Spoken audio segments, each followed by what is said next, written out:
Hey everyone, welcome back to the channel. Hey guys, tonight we drift into a quieter world, one where the waves wake you before the sun, where your breakfast smells faintly of wood smoke and yesterday's catch, and your neighbors are somehow already shouting about the weather before you've even opened your eyes.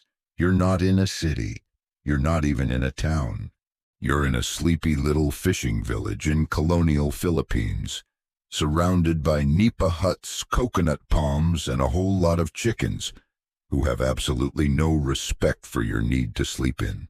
The air is thick with salt and the smoky tang of smoldering coconut husks, used not just for cooking, but to chase off mosquitoes who frankly don't care. Your hut is made of woven bamboo and thatched nipa leaves, and it creaks gently with every gust of morning wind. You sit up on your sleeping mat, brush off some mystery debris which you hope is rice husk and not a gecko, and look around. Your family is already bustling. Your mother hums as she stirs rice over a clay stove. Your father is squinting at the sky like it owes him money. Outside, someone's shouting about fish prices again. The village is already alive. Children chase ducks across the muddy path. Someone is hauling a basket of fish twice their size. You hear the rhythmic tuck, tuck, tuck of someone chopping firewood. A distant pig squeals, probably negotiating for its life. It's a typical day, and honestly, you're going to need all your strength. Because while it looks peaceful here, there's a decent chance you'll sunburn your nose off, wrestle a jellyfish, and possibly have to outwit a Spanish tax collector before dinner. You probably won't survive this, but let's pretend you will. So before you get comfortable, take a moment to like the video and subscribe, but only if you genuinely enjoy what I do here. And I'd love to know, where are you watching from? Drop your location and local time in the comments. Now dim the lights, maybe turn on a fan for that soft background hum, and let's ease into tonight's journey together. You shuffle over to the doorway, ducking slightly, because colonial engineering has little regard for your forehead.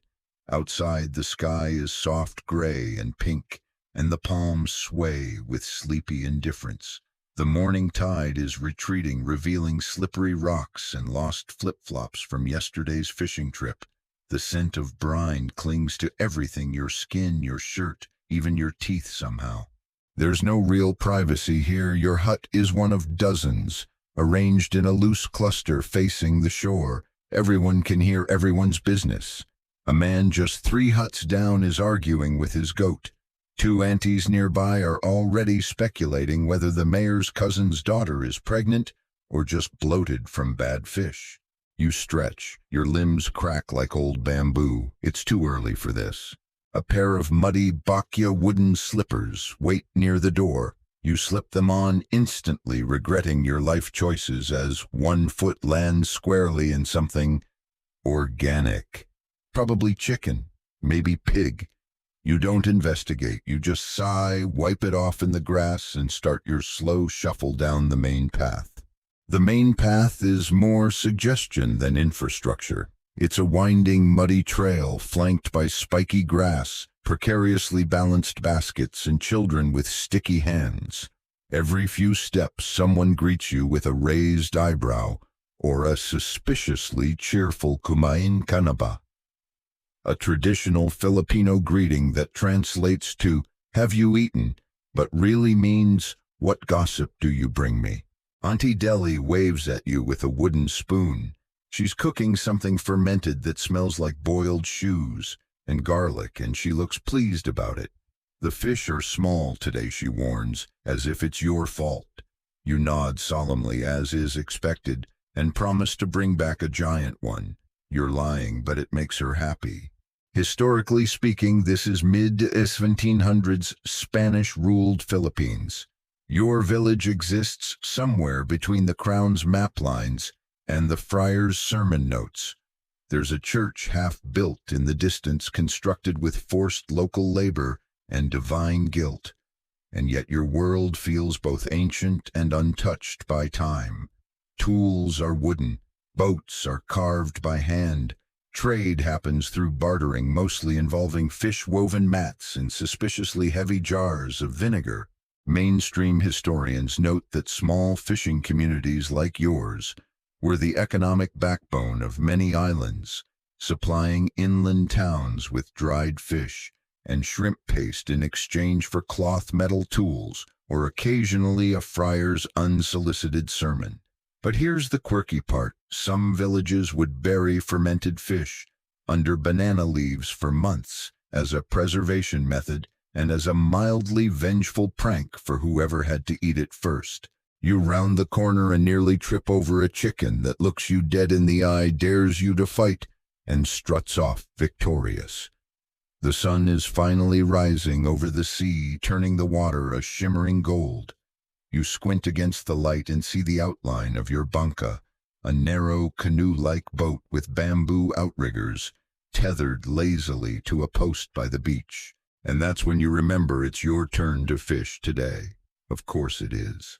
Historians still argue whether fishing at this scale in the colonial era was primarily for local consumption or used to prop up the massive colonial trade economy. What they don't argue about is how grueling and risky it was. For most villagers like you, it wasn't a livelihood, it was a gamble every day. You head toward the boat's stomach, already rumbling feet, already blistering, wondering not for the first time why you didn't just become a basket weaver. Less splinters, fewer sharks. As you reach the beach, you feel the first heat of the day creep up your neck. You squint at the sea stretch again and mentally prepare to insult a fish into your net. Because if you want to eat today, you'll need to outsmart something with no brain and a lot of wiggle. You pick your way across the hot, uneven sand feet, sinking just slightly with each step. The beach is scattered with the usual debris, coconut husks, tangled driftwood, a few discarded sardine tins that were probably liberated from a passing Spanish ship 2 months ago. Your banca is still where you left it, wedged into the sand by a thick post and a bit of prayer. It's a lean vessel made of a single hollowed-out log fitted with bamboo outriggers on both sides like little arms trying to balance a tightrope act. She's not pretty, but she floats, which is all that really matters when you live next to a hungry ocean. You check the hull for damage. No obvious leaks, which is already a win. You step inside and begin organizing your gear nets. Small paddle, a knife tucked into woven rattan, and a waxed basket for your hopefully not imaginary catch. There's also your lucky stone, which fell off a priest's rosary 3 years ago, and has since been repurposed into a talisman for avoiding jellyfish stings. Science is yet to verify its effectiveness. To get the banca out, you'll need to drag it across the shallows. This means a full-body workout at sunrise, which feels deeply unfair.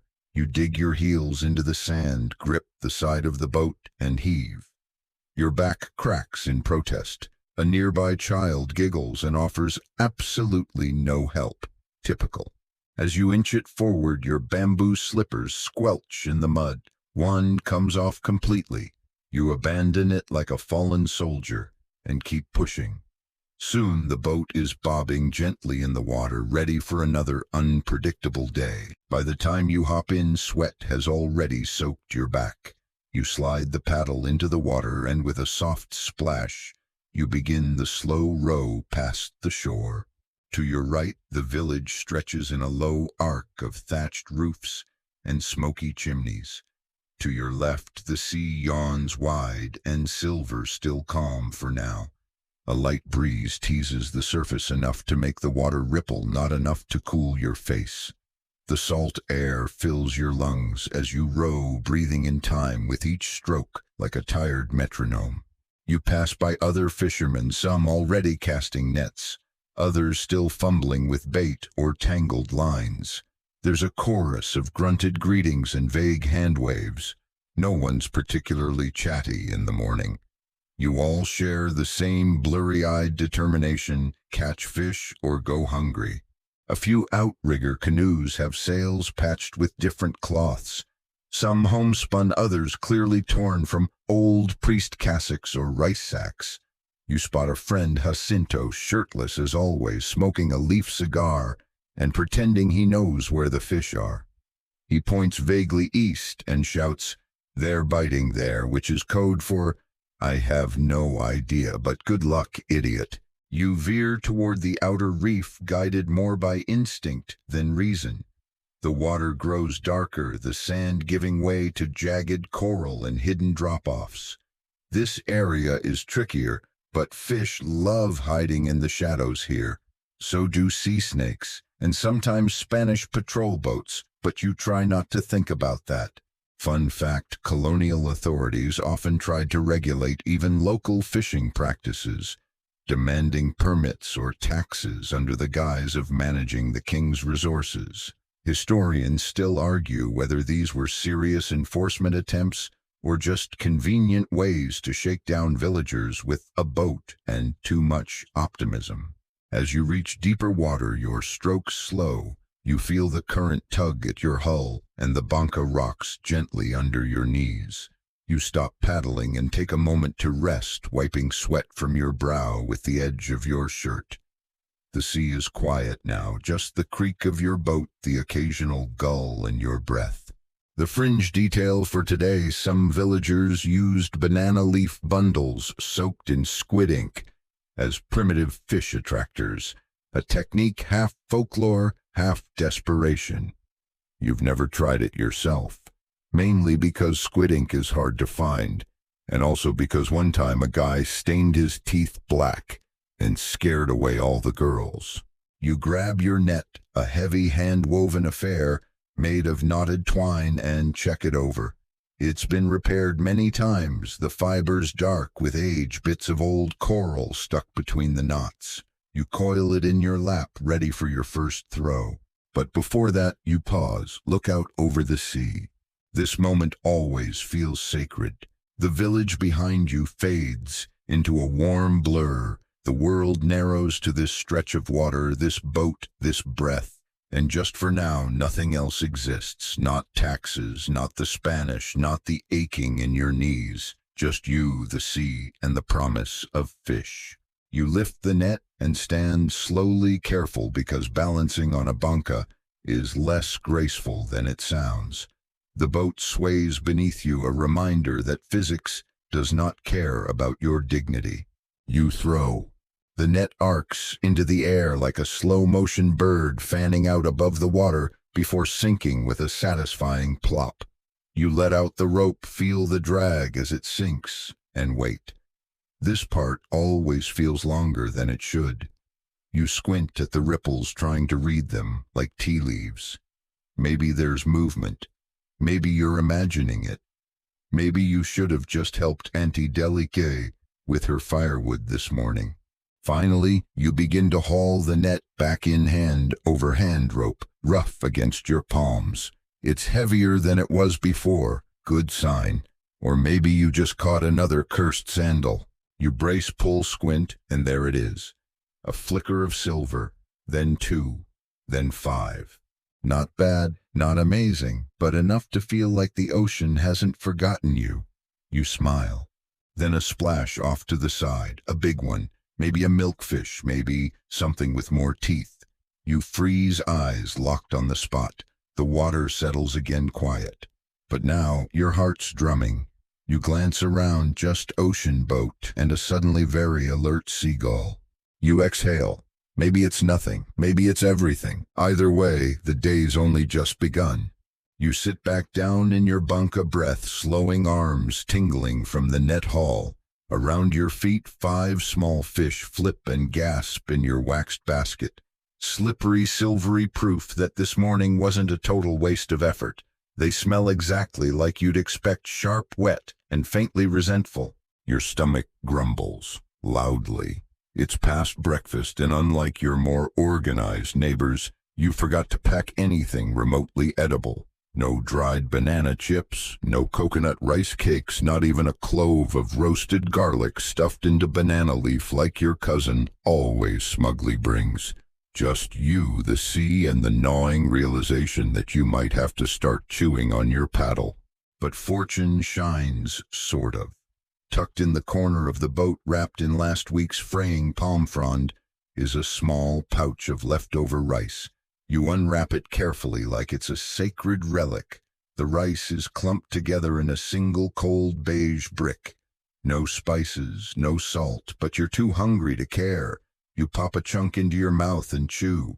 It tastes exactly like slightly salty cardboard that has given up on its dreams.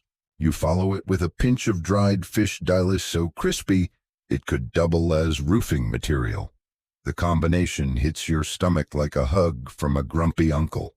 Not gourmet, but it'll keep you paddling until lunch.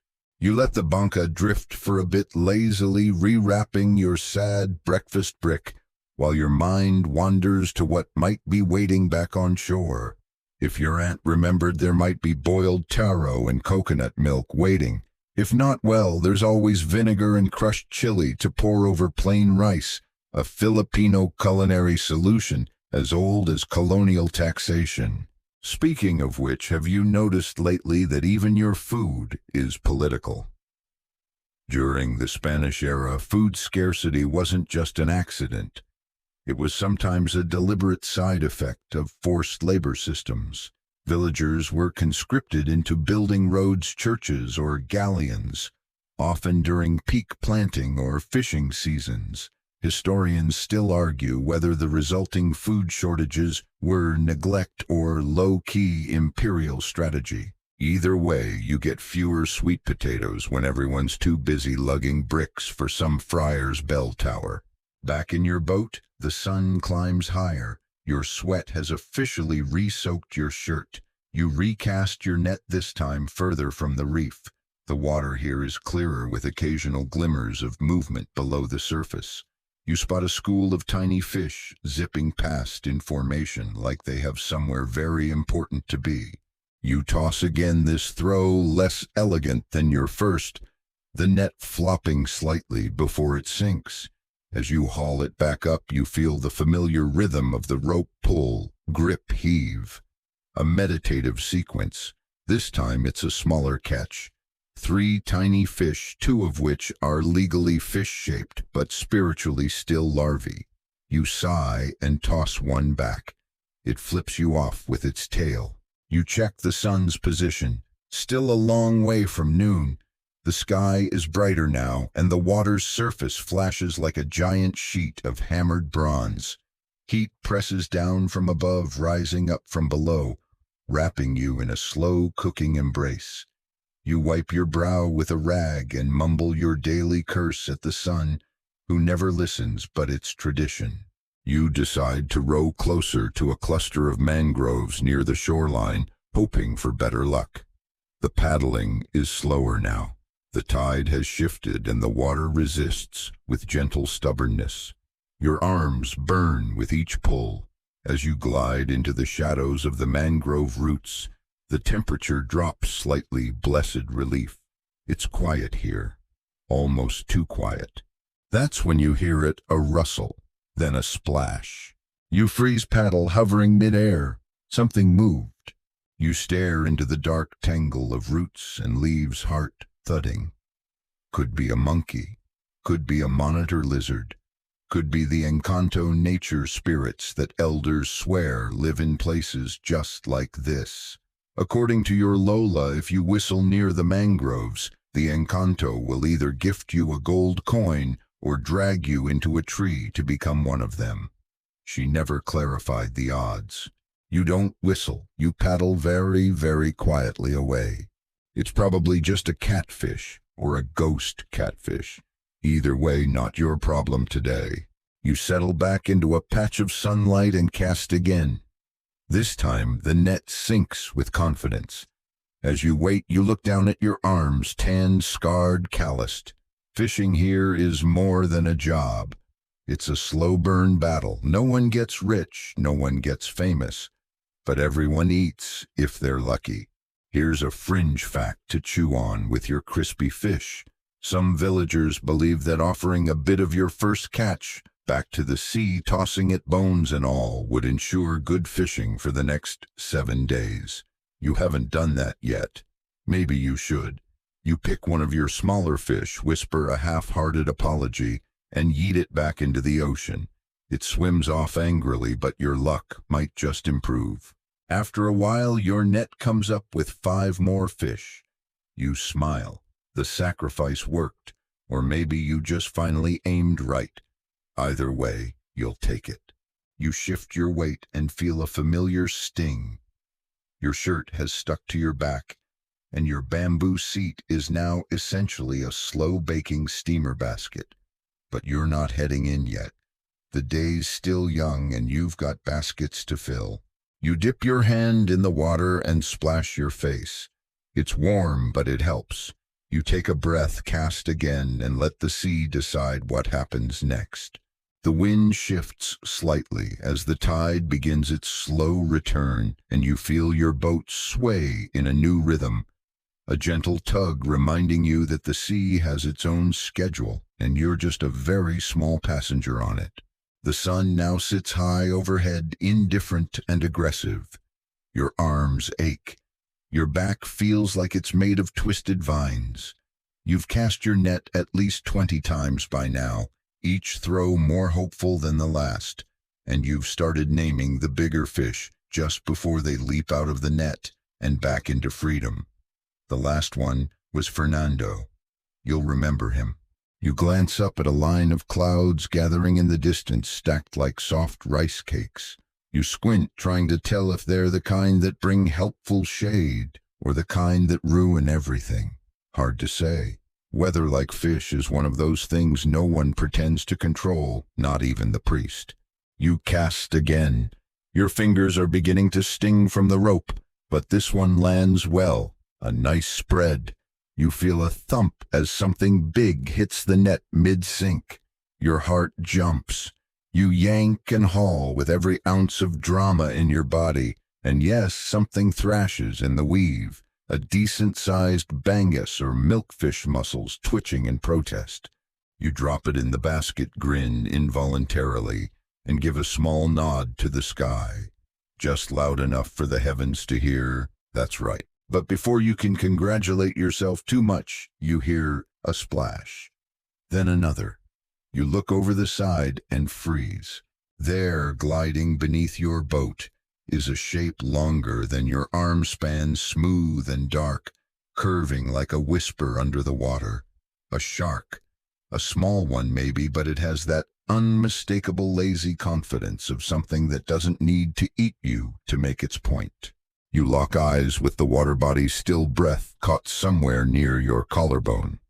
The bunka rocks gently as the shark circles once, twice, then disappears beneath the surface without a sound. You sit perfectly still for a good minute after, then slowly, like someone trying not to wake a snoring bear, you resume breathing and paddling very, very gently. Fringe tip. Some older fishermen swore that sprinkling crushed garlic in the water could drive sharks away.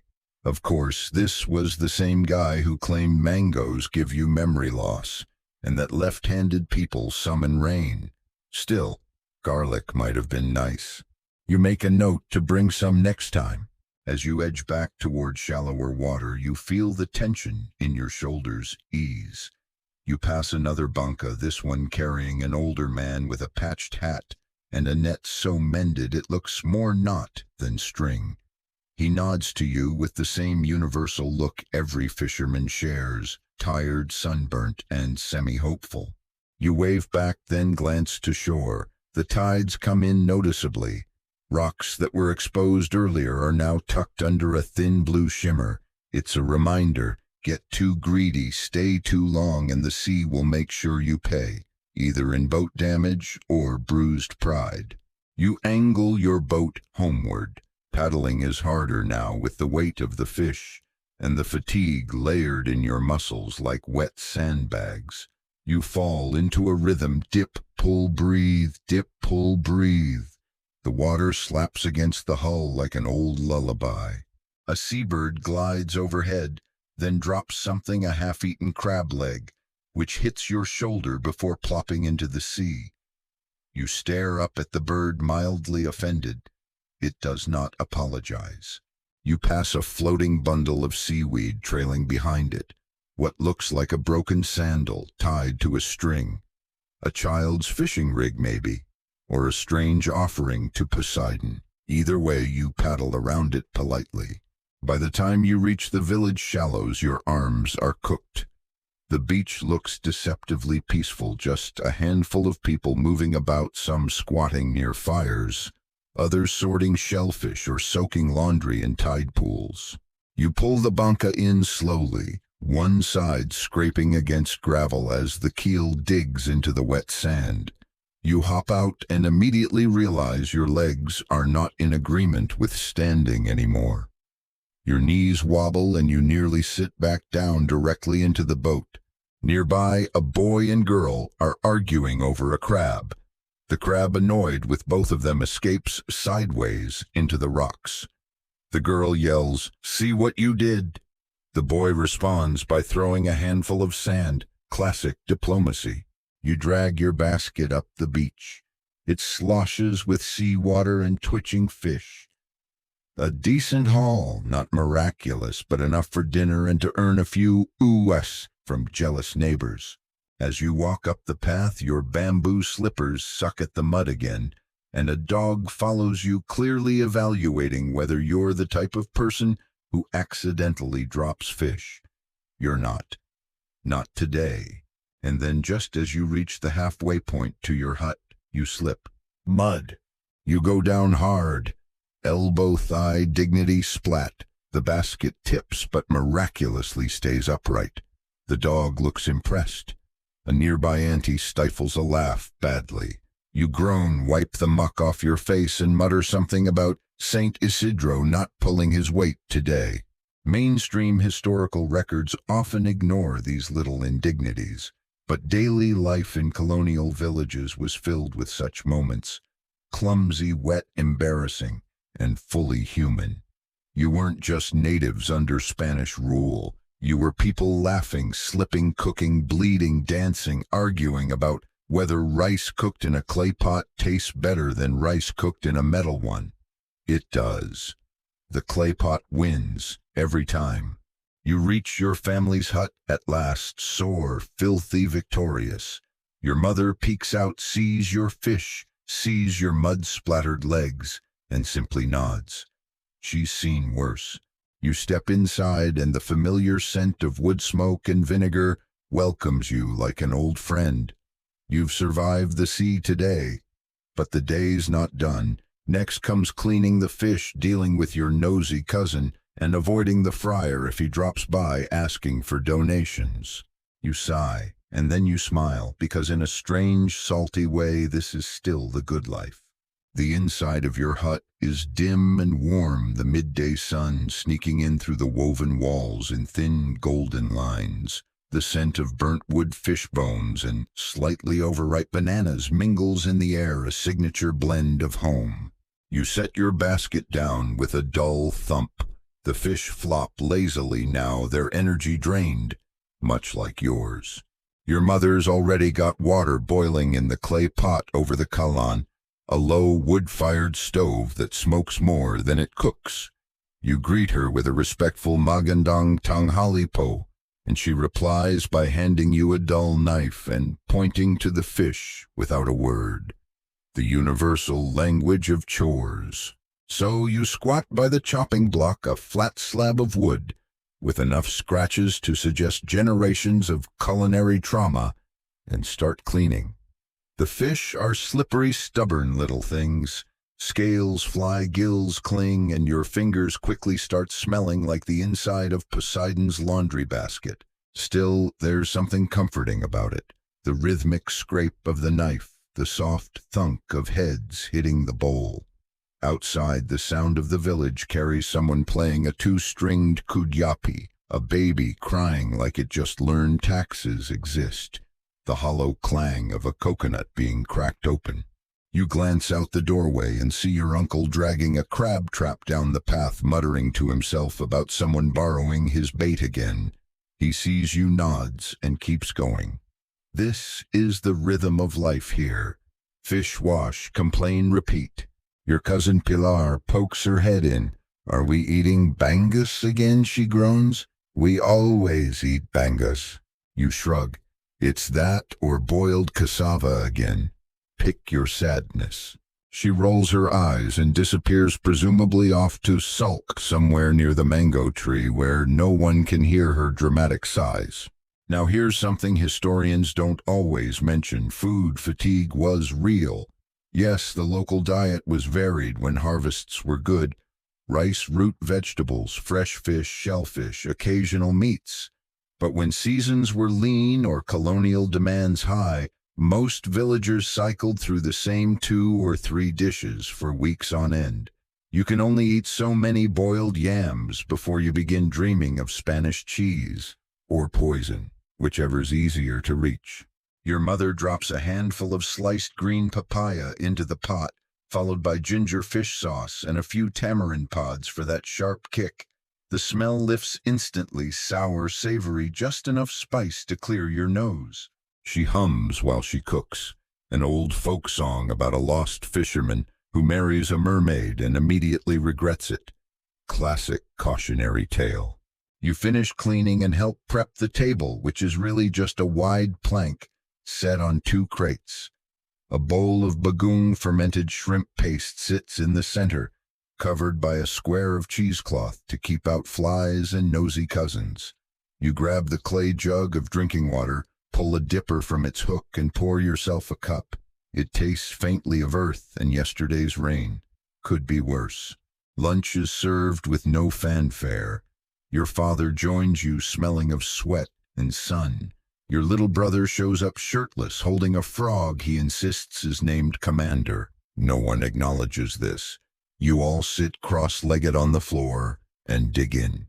The fish is tender, flaking off the bone into the sour broth like it's apologizing for being caught. The papaya is soft, the rice slightly overcooked, and the conversation exactly what you expect. Father Fidel came by again, your mother says, scooping broth. He wants help fixing the convent's roof. Your father grunts. He also wanted a whole chicken, said it was for the feast of something long and Latin. There's a beat of silence. Then did you give it? Of course not. I gave him the mean rooster, the one that pecks the kids. You all nod in approval. Even Commander the Frog looks smug. Across the colonial Philippines, friars wielded enormous power, not just spiritual, but economic and political. They could demand labor goods and even land for the glory of God, which often looked suspiciously like for the glory of their pantry. Historians still argue whether this dominance was absolute or simply strategic manipulation in communities where villagers had learned to give just enough to avoid holy tantrums. After lunch, you help wash the dishes by the back well, scrubbing clay bowls with shredded coconut husk. The chickens hover nearby, hoping for scraps, and one of them has decided your foot is a threat to national security. You shoo it away, it shouts back. A diplomatic stalemate. Once the dishes are done, your body demands rest, but there's no such thing as true leisure here. Not with nets to untangle, boats to fix, and at least 3 village aunties roaming around collecting gossip like they're training for a secret colonial intelligence agency. Your older sister waves you over from behind your neighbor's hut. She's holding a section of fishing net, its fibers tangled like a spider with anxiety issues. You sigh, grab a stool, and sit beside her. Together you begin teasing apart the knots. This is the slow work, fingers pulling, tying, retwisting the mesh. The kind of task that eats whole afternoons and makes your joints feel twice your age. But it's also when the best stories get told. I heard Jacinto saw a ghost, she says, voice low, near the mangroves. Maybe it was a Spanish soldier, you offer. That's worse. Worse would be Jacinto trying to kiss it. You both laugh. And here's a quiet truth: in these long, hot stretches of day life isn't marked by great battles or proclamations. It's measured in these tiny moments: gossip, shared labor, half jokes, small threads that keep a village together. Fringe fact for your afternoon: some villages used seaweed ash as a detergent when soap ran out. It smelled like burnt ocean, but it kept your laundry free of barnacles. As the sun begins its slow descent, you stretch your back and glance toward the beach. You still have to rinse the rest of the catch and maybe fix that cracked paddle before tomorrow. But for now, your hands rest in the net. Your sister hums. The chickens have finally shut up. And for a few quiet minutes, the world is still. By late afternoon, the light shifts to a softer gold, brushing everything with the kind of warm glow painters dream about, and goats absolutely ignore. You step out from behind the hut, stretch your spine until it audibly protests, and wipe your hands on your shorts, immediately regretting it, because you forgot your shorts are covered in dried fish juice. Again, the village moves into a slower rhythm now.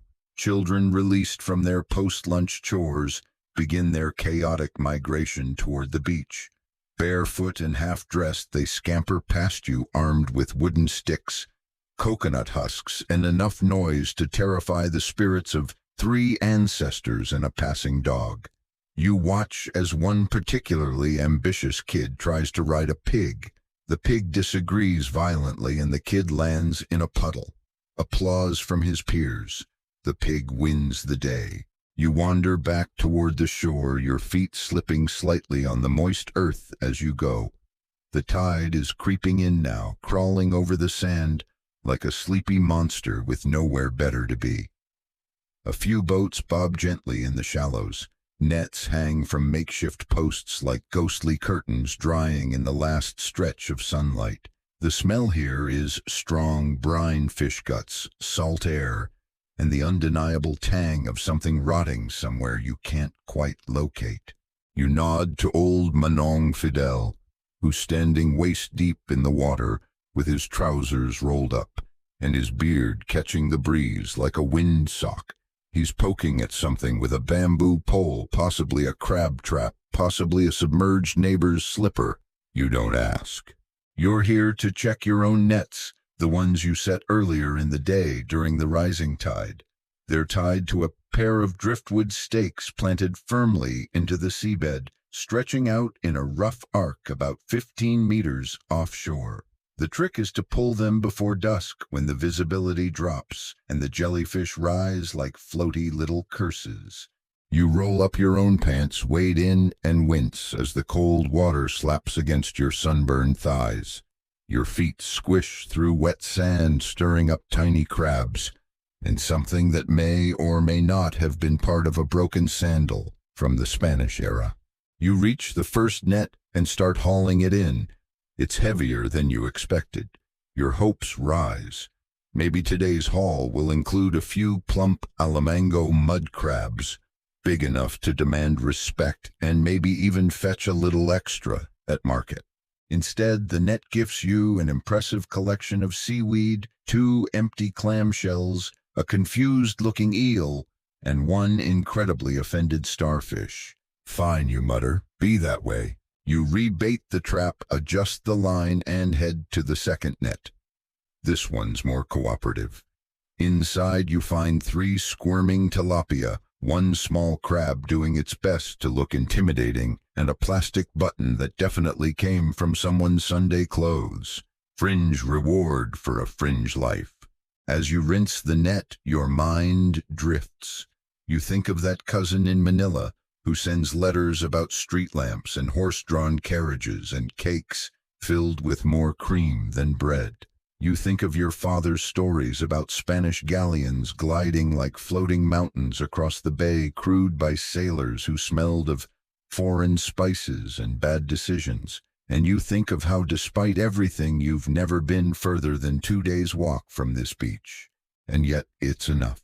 Sometimes, when the sea is kind and the wind doesn't mock you. Historians still argue whether coastal villagers like yours were isolated or intricately linked to broader trade networks. Archaeological digs in some fishing communities show Chinese porcelain shards, suggesting contact with merchants far beyond the islands. Others argue it was more barter-by-accident shipwrecks, fleeing crewmen or friars who borrowed things indefinitely. You don't have porcelain, but you do have a Spanish bottle once used for holy water, now filled with fish sauce and sealed with a cork carved from driftwood. That's your global heritage right there. Back on the beach, you dump your small catch into a woven basket, rinsing it in the shallows. A few kids circle around you pretending they're interested in helping, but mostly trying to see if you'll give them one of the crabs. You hand over the smallest, already missing a claw. They cheer like it's a treasure, then immediately argue over who gets to name it. You hear the name Captain Crunch floated. You choose to ignore it. You haul the basket up the path, leaving wet footprints behind. The sun's dipping now, turning orange and red, like someone spilled chili oil across the sky. Shadows stretch longer. Roosters begin their nightly confusion, crowing for no good reason. Somewhere someone's burning dried coconut leaves, and the smoke curls in lazy ribbons above the rooftops. As you walk past the other huts, you hear snippets of evening life, a lullaby sung off-key, a couple arguing over whether to salt the fish before grilling, the rhythmic thump of a mortar and pestle, pounding herbs into submission. Life here is loud in the best possible way, unfiltered, unscripted, unbothered. Fringe note of the evening: some villagers believe that if you whistle after sunset, spirits will think you're calling them. So naturally, kids do it constantly, just to freak out the adults. You might have done it once, maybe twice. Never again, though, not after the banana tree behind your house fell over the next morning. Coincidence, probably. Still, you stopped whistling. You reach your hut just as your mother is lighting the first kerosene lamp. The flame flickers uncertainly, casting golden shadows across the bamboo walls. Dinner is cooking fish, of course stewed with eggplant and sour green mango. Your mouth waters. You step inside, drop your basket near the door, and wipe your face with a towel that smells like sea and smoke. Your father's already sitting by the table, sharpening a small knife. Your little brother's curled in a corner with his frog, now renamed General Jump. No one says much. You don't need to. The day is ending. The nets are cleaned. The sea gave just enough. You sit. You breathe. You wait for the night to come. Night doesn't fall here so much as it ambushes you. One moment you're watching the orange smudge of the sun sink below the horizon. The next the sky flips to deep blue and the shadows stretch until they swallow everything that doesn't carry its own flame. Your village, so noisy just hours ago, slows to a hush, save for the occasional baby still negotiating bedtime terms and the low chatter of adults seated on bamboo porches. You step outside your hut with a small clay oil lamp, its flame barely clinging to life in the breeze. Around you the village glows with scattered dots of light candles in glass jars, lanterns fueled by coconut oil, the occasional kerosene lamp someone saved up months to buy. The effect is part magical, part deeply flammable. You walk slowly barefoot now, the dirt path cool beneath your soles. Your goal tonight: check in on your friend Vicente, who lives closer to the mangroves. He's been setting traps for freshwater shrimp, and rumor has it once caught an eel the size of a canoe paddle. You suspect it was just a snake. Vicente insists otherwise. Along the way, the night air wraps around you. It's heavy with humidity and the scent of damp wood, but cooler than the day. Frogs croak like they're holding some kind of meeting. In the trees above, fruit bats flap lazily from branch to branch, searching for overripe guavas to terrorize. You step over a small toad who is, quite frankly, in no hurry to move. You pass a neighbor's hut where someone is playing the kulintang, a traditional gong instrument, softly. The chimes float through the night like bubbles, delicate and oddly haunting. For a moment you stop to listen. There's something about the night sounds here, half lullaby, half warning. You reach Vicente's hut and find him outside, shirtless and elbow-deep, in a bucket full of sloshing shrimp. His lantern sits on a crate beside him, casting sharp shadows across his face and making him look briefly like a villain in a badly written play. He grins when he sees you. You come to help or just judge me again? Bit of both, you say, settling beside him. The two of you work in comfortable silence for a while, sorting shrimp, flicking away the occasional beetle that wants in on the action. Vicente shares some roasted cassava he'd tucked into a banana leaf, dry, a little smoky, but edible. He tells you about the night he thought he saw an encanto near the well. Tall, no face, smelled like burnt sugar. You remind him that it was probably just that drunk tax collector again. Historians still argue whether tales of spirits and forest folk were purely folklore or a quiet form of resistance, ways for villagers to retain identity and control in a landscape increasingly shaped by colonial intrusion. Either way, you don't mess with the mangroves after dark. That's not superstition, that's just survival. Vicente, always good for a fringe fact, mentions that his grandfather used to coat his legs with mashed guava leaves when fishing at night. Supposedly kept the leeches off and made your skin smell too leafy to eat. No one tested the science, but Grandpa had all his toes, so maybe there's something to it. After a while, you help Vicente pour the shrimp into a covered basket, sprinkle them with crushed salt, and tie the lid down tight. He's planning to sell half to the market boat that stops by tomorrow. The rest will be dried on a woven mat under the sun. Shrimp paste in the making, a village essential and powerful enough to both season your food and silence nosy neighbors. You part ways with a casual "Inget, take care," and begin your walk back home. The path is darker now. Lanterns have been dimmed. Most people are indoors or at least under roofs, their silhouettes visible through bamboo slats. Somewhere nearby, someone snores with dramatic flair. Somewhere else, someone whispers a Hail Mary in Tagalog. And then near the edge of the village, you see it afire. Small, controlled, ringed with rocks, and surrounded by about 6 men and 1 very opinionated dog. You recognize the group. It's a few of the older fishermen swapping stories as they roast bits of dried fish and pass around a clay jug of sugarcane wine. They wave you over. You sit legs crossed, accepting the half cup they offer. It burns, slightly tastes like fermented molasses mixed with defiance. You sip anyway. Tonight's story is about a Spanish galleon that sank off the coast 40 years ago, filled with gold, silk, and enough sugar to bribe the whole church. Supposedly, one of the storyteller's cousins found a belt buckle near the reef, solid silver. The others nod, skeptical but entertained. You contribute your own tale about a fish so large it bit through a net and swam off laughing. No one believes you. That's fine. You don't believe Vicente's eel either. The fire crackles. The moon rises pale and high. Someone starts singing an old folk song off key, but with enthusiasm. You lean back, watching embers float into the sky like lazy stars. The dog eventually gives up, pretending it's not interested in your fish, and settles next to you, head on your foot. There's something ancient about this. People gathered around fire, telling lies, laughing, sharing the kind of quiet that doesn't feel empty. This is how time slows. This is how memory forms. Mainstream historical documents tend to skip nights like this.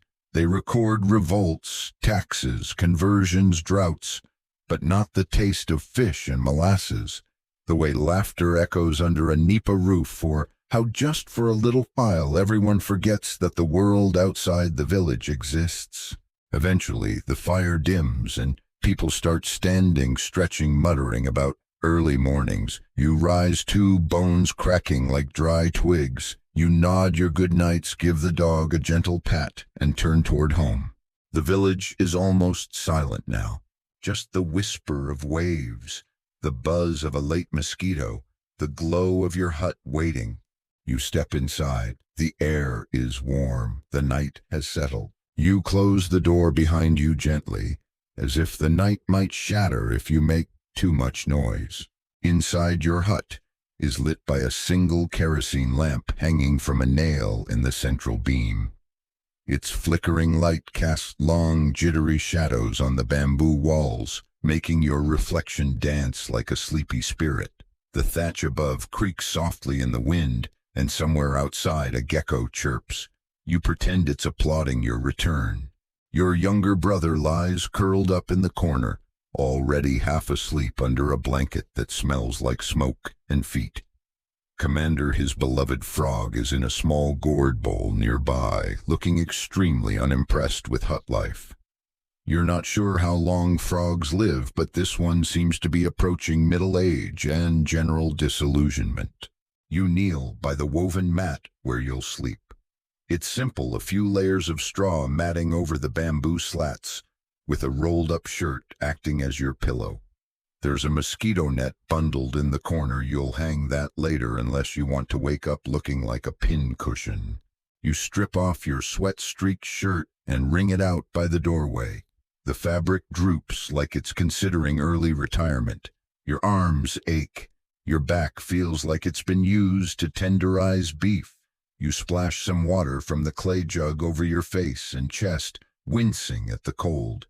It wakes you up just enough to remind you how tired you are. Your mother sits near the fire pit, humming quietly while tying dried herbs into little bundles, some for cooking, some for medicinal teas, and one labeled for spirits do not drink. A necessary clarification, especially for your uncle. She looks up and says the friar stopped by again. You freeze mid-wipe. Did he take anything? Just our patience. He says we owe the church a chicken and 2 days of labor for the upcoming feast. You exhale. What if we give him Vicente instead? She chuckles. Tempting.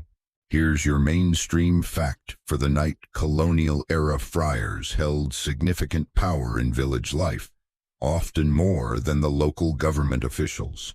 They oversaw baptisms, marriages, taxes, even punishments, sometimes all in the same afternoon. Historians still argue whether this was out of true pastoral care or a convenient setup that let them collect both confession and chickens at the same time. Fringe note: some villagers claim that if you slipped a fried egg under the friar's seat before a sermon, his homily would be mercifully short. No one admits trying it. Everyone considers it. As the night deepens, you hear distant drums, slow, measured, almost ritualistic. They're coming from the far end of the village near the mangroves. A funeral vigil, maybe, or someone just practicing their dance moves with questionable timing. Either way, the beat pulses faintly through the floor, like the village has a heartbeat of its own. You check the mosquito net. One corner is torn great. You tie it closed with a strip of old thread and tuck it under the mat. The net sags slightly, but should keep most of the bloodsuckers out. The smart ones will find a way. They always do. You lie down slowly, every joint voicing its opinion. The mat is rough beneath you, and the pillow smells faintly of garlic. Somehow, it's still comforting. Your mind drifts. You think about tomorrow's tide, whether your nets will hold, whether the tax collector will conveniently forget to pass by, whether Pilar will finally get caught sneaking away to sketch in her notebook instead of doing laundry. And you think about that giant milkfish you almost caught last week. You've named it Eduardo. One day, Eduardo will be yours. The oil lamp sputters. You rise just long enough to lower the flame and then lie back again, hands behind your head staring at the ceiling. You trace the lines in the bamboo. You count the slats. You listen to the village. Snoring frogs, waves. A pot settling in the corner. The creak of a chair as someone rocks gently on their porch. It's not silence, it's a lullaby in fragments. You wonder just for a moment what the Spanish governor is doing right now in his fancy walled house in Manila. Probably polishing silver or pretending not to hear petitions. He has no idea how many mosquito bites you've survived this week alone. You smile to yourself. Then you hear it.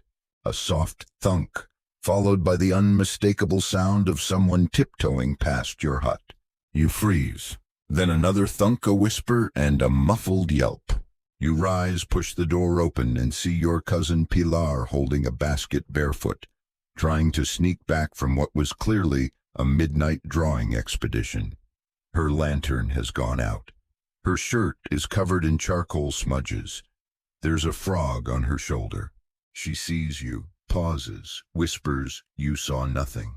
You nod solemnly and shut the door. Family solidarity. Back on your mat, you settle again. The net still holds. The breeze is gentle. Your stomach is full enough. The day has done all it needed to do. And now finally your eyelids grow heavy. The oil lamp dies out with a sigh. The night is complete. You fall asleep to the sound of waves and your brother whispering something to Commander the Frog, probably state secrets. Morning comes not with the soft kiss of sunlight, but with the aggressive crowing of a rooster that clearly misunderstands how beloved it is.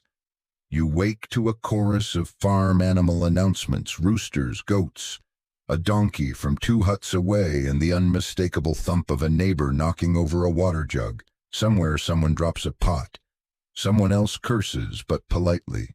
You rub your eyes and sit up, your body reminding you of every laborious movement from the day before. Your shoulder creaks. Your knees sound like they're applauding your decision to get up at all. You roll onto your feet, stand slowly, and stretch until your spine pops like a bamboo stalk in dry season. Outside your mosquito net, the hut is already alive with motion. Your mother is sweeping the floor with a palm frond broom, expertly avoiding your brother, who's sprawled like a tiny octopus across the mat, still clinging to Commander.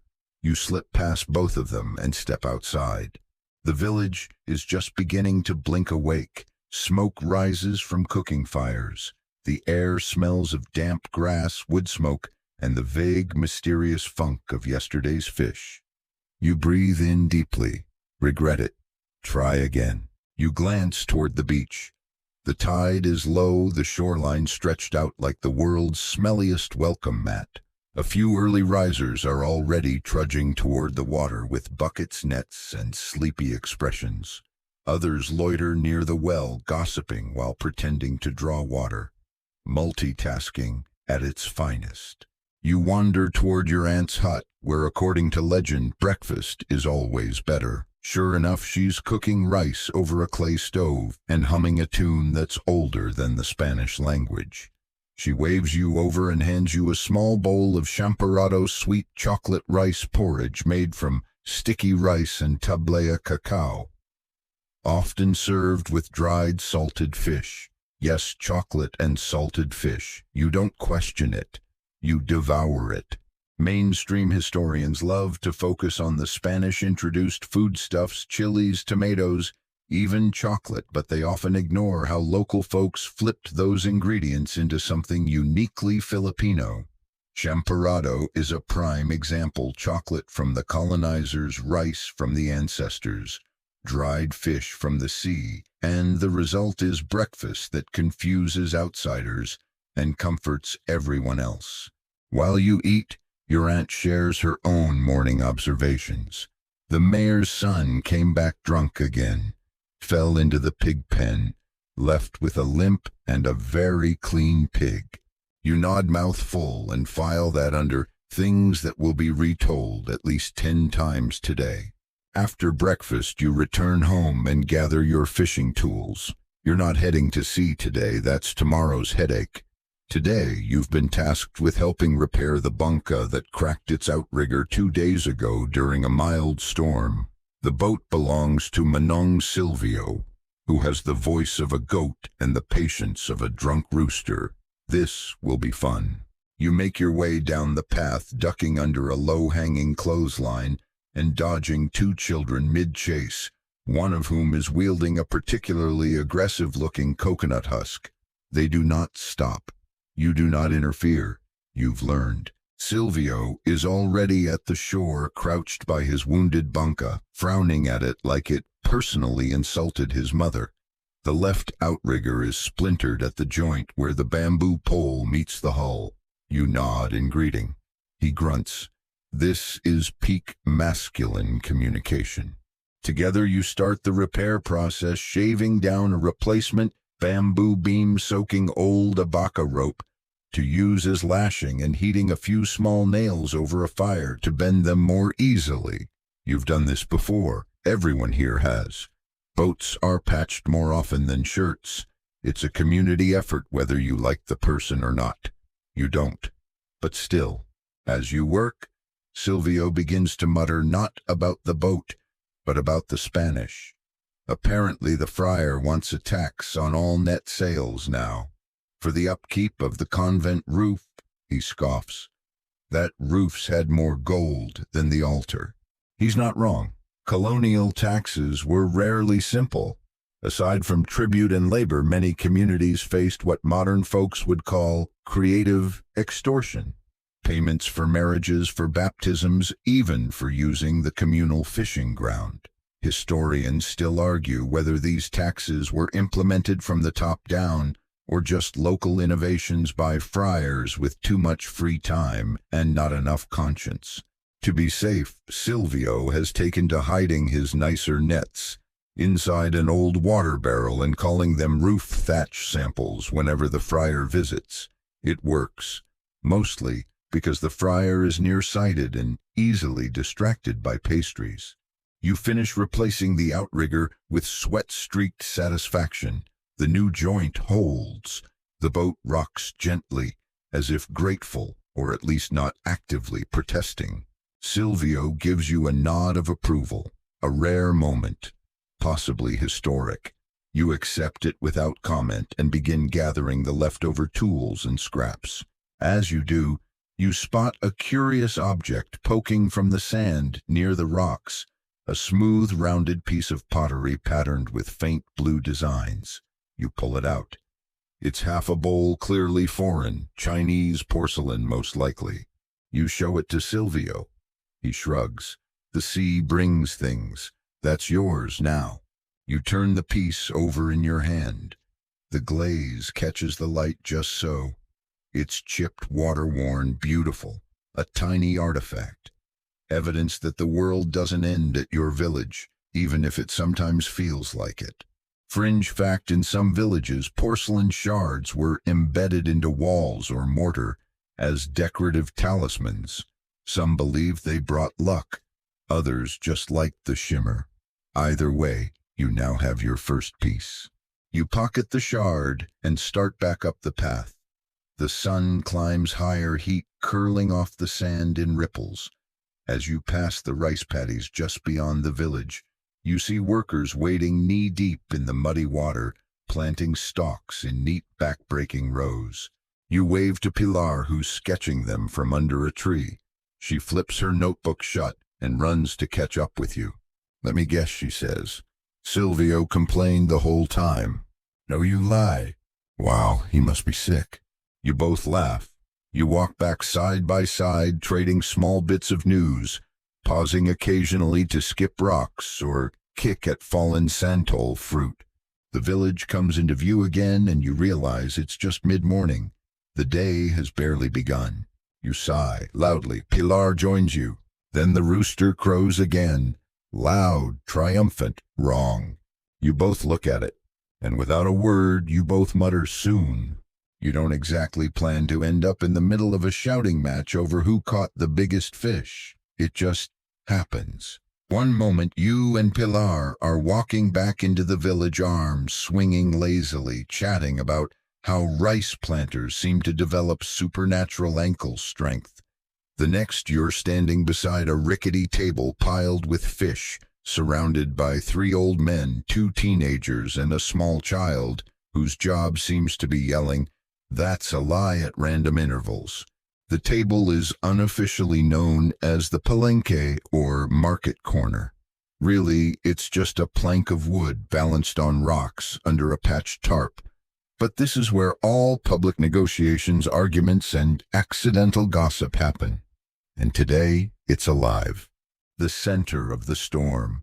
A particularly fat lapu-lapu, a bright-spotted grouper that could feed a family of 6 and still have enough left over to trade for vinegar.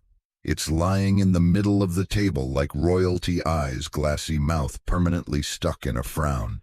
A whole crowd is claiming credit for it. "That's my net," yells Manon Crispin. "You only own that net because your cousin lost it gambling and I bought it," snaps Tio Lucas. "Lies," pipes the child.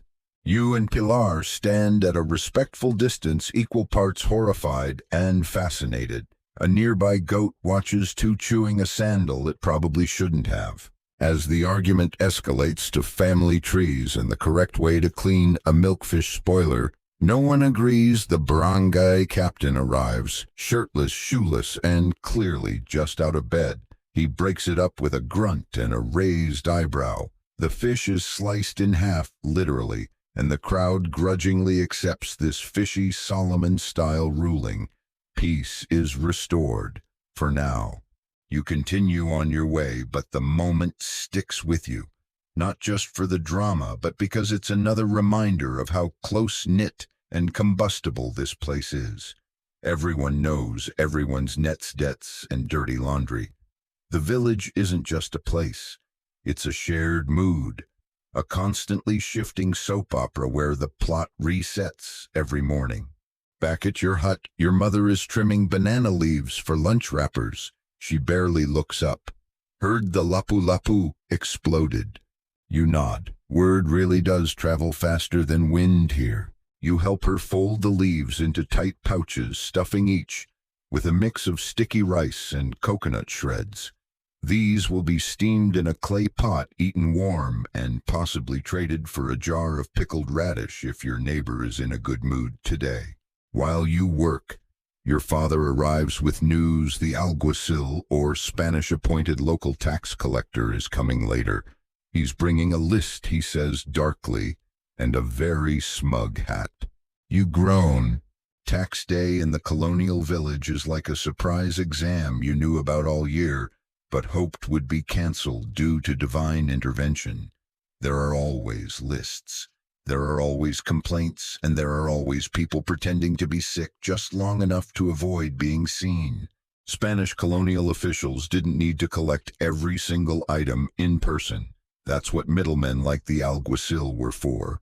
Armed with a list and a stick, they'd go door to door demanding tribute rice, labor chickens, or anything that could theoretically be called useful for the crown. Historians still argue whether local leaders abused this power more than the Spaniards did, or if they were just trying to survive a deeply flawed system without getting whipped or reassigned to a leper colony. Fringe example: one barangay captain reportedly avoided tribute for an entire year by pretending his village was infested with snakes. The Spaniards never came close enough to check. You brace yourself for the visit. Your family gathers what they can spare: a small sack of rice, 2 clay jars of fish paste, and a rooster so old he probably remembers Magellan. You tie the offerings together with woven rattan and leave them by the door like an offering to a very bureaucratic deity. When the alguacil finally arrives, he's wearing a linen shirt, a sash with a wooden seal, and the promised smug hat. He carries a long ledger and writes with a slow flourish, like he's billing you for the ink too. He inspects your offerings with the gravitas of a man choosing a wine for a royal banquet. He pokes the rice, sniffs the fish paste, and gives the rooster a side eye. It crows weakly in protest. He nods. You exhale. But then he points to your father. We also require 2 days of labor for the road to the convent. Your father's jaw tightens. Again, I built that road last month. Maintenance, the alguacil shrugs. God likes smooth roads. You offer no comment because you enjoy having kneecaps. Once he leaves, the mood in the hut is sour. Your father mutters curses you're not allowed to repeat. Your mother dumps rice into the pot with unnecessary force. Even Commander the Frog looks irritable. You all sit down for lunch, warm, sticky rice, grilled eggplant, and fermented shrimp paste. It tastes sharp, salty, and slightly angry, but it's food. And the rice was spared, so there's that. Later in the day, you head to the beach again, this time not to fish, but to help with a community task preparing the balangay, the large wooden canoe used for inter-island trade. It's a beast of a boat carved from thick timber with planks lashed together by rope and softened with tree resin. It smells like salt sweat and something halfway between pride and exhaustion. Today, it needs cleaning and waterproofing. You work alongside cousins, neighbors, and one guy who keeps claiming he's a direct descendant of Lapu-Lapu. No one believes him. He still gets the hardest job. As you scrape barnacles from the hull, someone cracks a joke about selling the alguacil to pirates. Everyone laughs a little too hard. The barnacles go flying. By the time the sun begins to fall again, the boat gleams like new, smeared in sap and hope. The village dogs bark as if proud of your handiwork. You rinse your arms in the tide and lean back, watching the sky change. Another day full of absurdity, taxes, laughter, and sweat. Tomorrow the fish will either bite or mock you. The friar will either show up or miraculously forget. You don't know. You never do. But for now, the water glows pink. The waves lap gently, and you, sore, hungry, satisfied, begin the slow walk home. You wake the next morning to the satisfying ache of muscles that worked hard but didn't betray you. Your palms are calloused, your back is stiff, and your legs feel like someone gently rolled them over with a cart full of coconuts. But still there's something about waking up in your own hut, in your own village, with the salt air already curling through the window slats, that makes it bearable. Today, your task is one that the village treats with a strange reverence, helping Tia Sabel tan the fishing nets. This isn't glamorous work. It involves large vats of boiling tree bark and days of handling sticky tannin-soaked string while avoiding fire ants, curious children, and the occasional goat with boundary issues.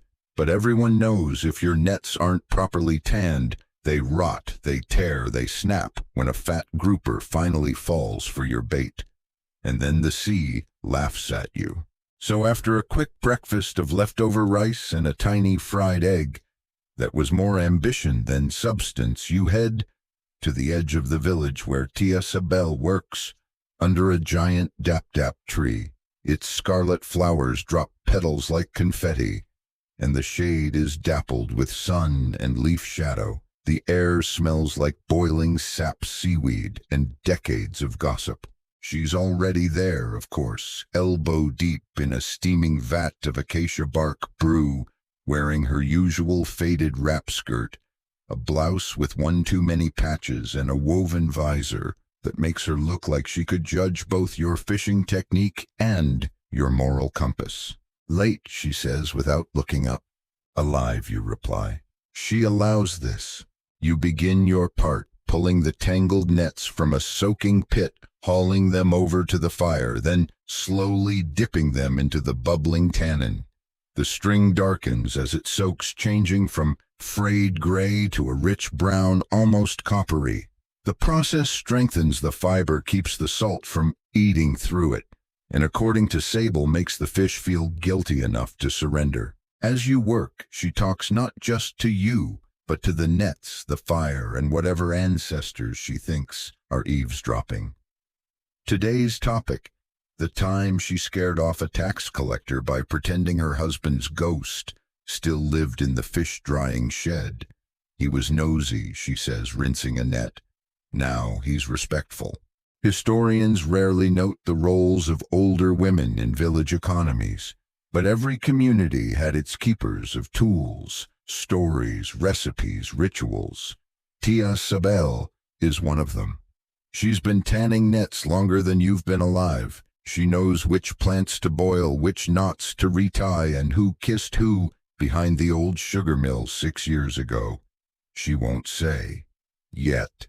"Don't loop that too tight," she snaps suddenly. "You'll regret it when the sea takes it and your thumb."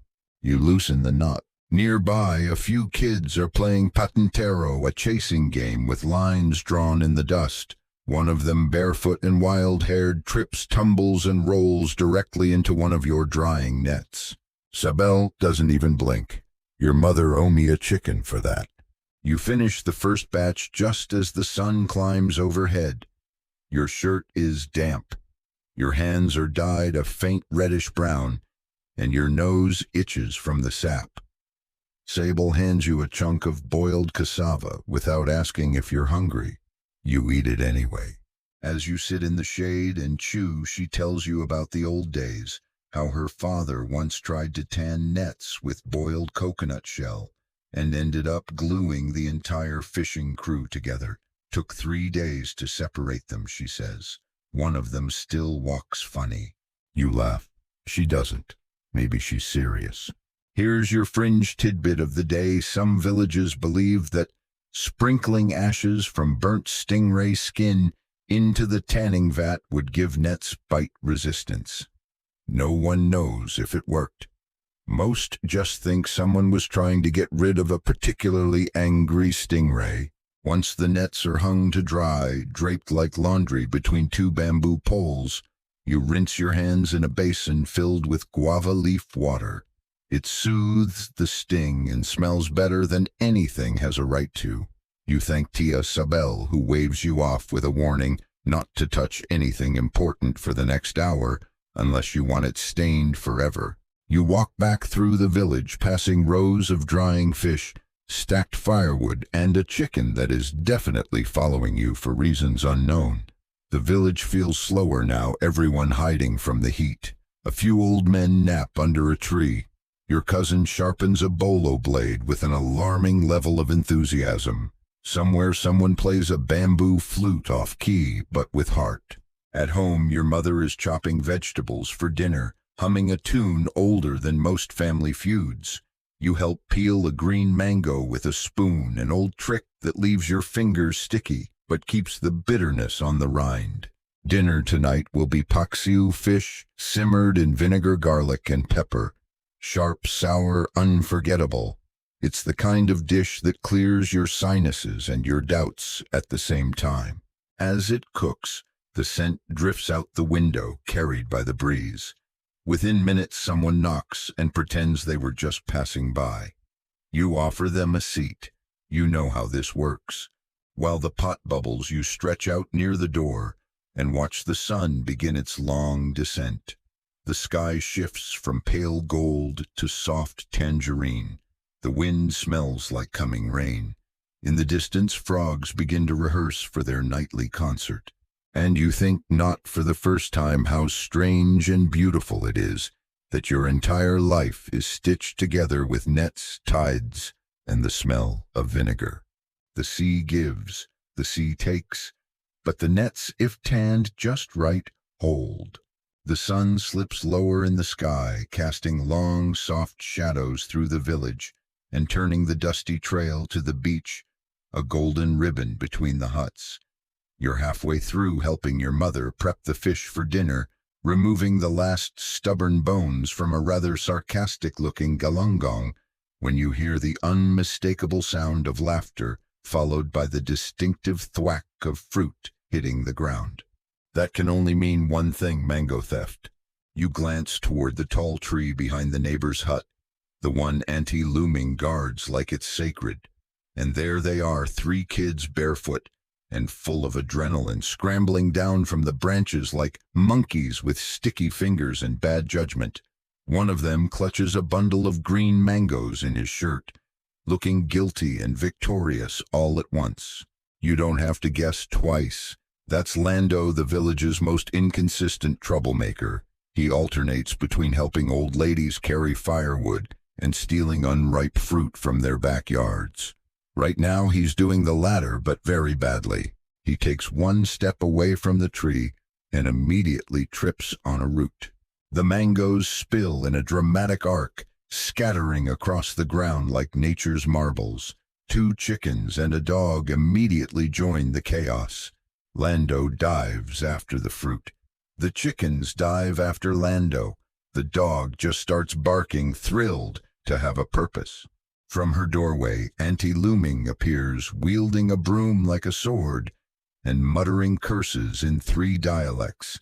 The kids scatter. One runs straight through a drying rack of salted fish. Another disappears into the sugarcane patch. Lando, because fate has a sense of humor, runs directly toward you. You blink. He skids to a halt, panting, shirt stained with mango sap. You raise an eyebrow, having a productive afternoon. He thrusts a mango at you like it's hush money. It's almost ripe. You accept it, not because you condone theft, but because it would be a shame to waste a free mango. Back in the hut, your mother shakes her head as you return with the fruit. If you keep accepting stolen goods, you'll end up married to a goat. You glance at the mango. Depends on the goat. She does not laugh. You peel the mango in silence. But here's the thing, stealing mangoes isn't just mischief. It's a rite of passage. Every kid in the village has done it at least once. Even the friar, according to one persistent rumor, swiped a mango during a particularly long homily break and blamed it on divine temptation. Historians don't often document this part of village life. The playful rebellion, the rituals of childhood mischief, the unspoken understanding that some crimes are forgivable, especially if the fruit is good. You bring the mango slices to the table dusted with salt and crushed chili and snack, while the fish finishes cooking. It's the perfect balance of sour, salty, and just a little bit wrong. Pilar joins you holding a rough sketch she did of the mango tree chase, complete with flying chickens, and Auntie Looming mid-swing with the broom. She should have been a soldier, Pilar mutters, or a myth. You both laugh. Then she sobers slightly. Did you hear? She says, voice low. The friar wants to start a school. You blink. A school. She nods. Latin, catechism, maybe even arithmetic. For the boys, of course. Of course. There it is again, that line drawn in the sand between what's allowed and what's quietly frowned upon. Pilar's the sharpest mind you know, and the idea that she'd be passed over simply because she's a girl feels both completely normal and completely infuriating. She doesn't look angry, just tired. You say you already know more Latin than he does. She smiles, but it's small. Mainstream records often applaud colonial education for introducing reading and writing to the islands, but they rarely question who got to learn and who was kept in the shadows. Historians still argue whether these early schools were meant to uplift or control. Probably both. Pilar shrugs and changes the subject. Do you think we'll have enough dried fish to trade for sugar next week? You nod. If we can keep it away from the dog, the rain, and my uncle. So probably not. Dinner is simple but perfect paksiw na isda, vinegary fish with eggplant served over steaming rice and chased with cold water from the clay tapayan. You eat slowly, savoring the tartness, the hint of garlic, the way the fish falls apart with a touch of your fingers. The room is warm, filled with the soft sounds of chewing, the occasional clink of a clay spoon against a bowl, and the sigh of someone who's had enough vinegar but still wants more rice. Later, as the stars blink to life in the sky, the village stirs again. Not the loud daytime energy, but the quieter, slower rhythm of twilight. Neighbors visit each other's huts with bowls of snacks or gossip. A group of boys starts drumming on overturned buckets. Someone brings out a flute. You and Pilar step outside, mango pit in hand, and take a walk toward the edge of the village. The moon hangs low and bright tonight, illuminating the path between the huts, like someone laid down a silver road just for you. You stop near the riverbank where fireflies bob like tiny lanterns. The air is thick with the scent of wet grass and the distant sea. You sit on an old log and watch the fireflies dance silent for a while. Then Pilar says, I want to leave someday. Just once. just to see. You nod. I know. Maybe I'll come back, maybe not. The wind rustles the trees. A frog croaks. You toss your mango pit into the grass and whisper, maybe you'll find something better. Maybe I'll draw something better, she says. You sit in the dark a little longer, shoulder to shoulder, watching stars reflect in the still water. In this moment, there's no friar, no taxes, no crooked nets or cracked boats. Just you, your cousin, and the sweet taste of stolen mango lingering on your tongue. By morning, the village is unusually quiet, not because anything terrible has happened, but because the Spanish alguacil is coming again. Not the chatty one with the leaky sandal and fondness for sweet potatoes. No, this is Don Emilio, the tall one with the leather ledger, the too perfect mustache, and a face carved entirely from smug. You hear the warning bells long before you see him. Well, not actual bells, of course. Just the warning system, a sequence of loud whispers, quickly mutating into dramatic gasps passed from hut to hut, like gossip in a hurry. Someone saw the horse, someone else saw the boots, and now everyone's hiding their best chickens. Your mother is already in motion. She pulls down the ceramic jar with the better rice, the kind reserved for trading or bribing. Your father wraps a small woven mat around his favorite bolo knife and sticks it under the bamboo floor, just in case the alguacil suddenly develops a passion for cutlery. You meanwhile are tasked with the highest honor, hiding the pig. Yes, that pig. The one with the odd left ear, a personality disorder, and a knack for squealing at the worst possible moment. You head to the small pen beside your hut and find her staring at you like she's already planning betrayal. Her name is Margarita, and she knows. Come on, you mutter, untying the rope. We're going on a field trip. She snorts. You drag, she resists. You beg. She snorts louder. Eventually, you manage to half drag, half coax her to a shallow pit behind the banana trees. There you spread some old thatch, roofing over a frame of sticks, creating the world's saddest, least convincing pig blind. She stares at you. You stare back. Just be cool. She immediately lies down and farts. Good enough. Historians rarely describe the taxman's arrival in sensory detail, but allow us to fill in the blanks.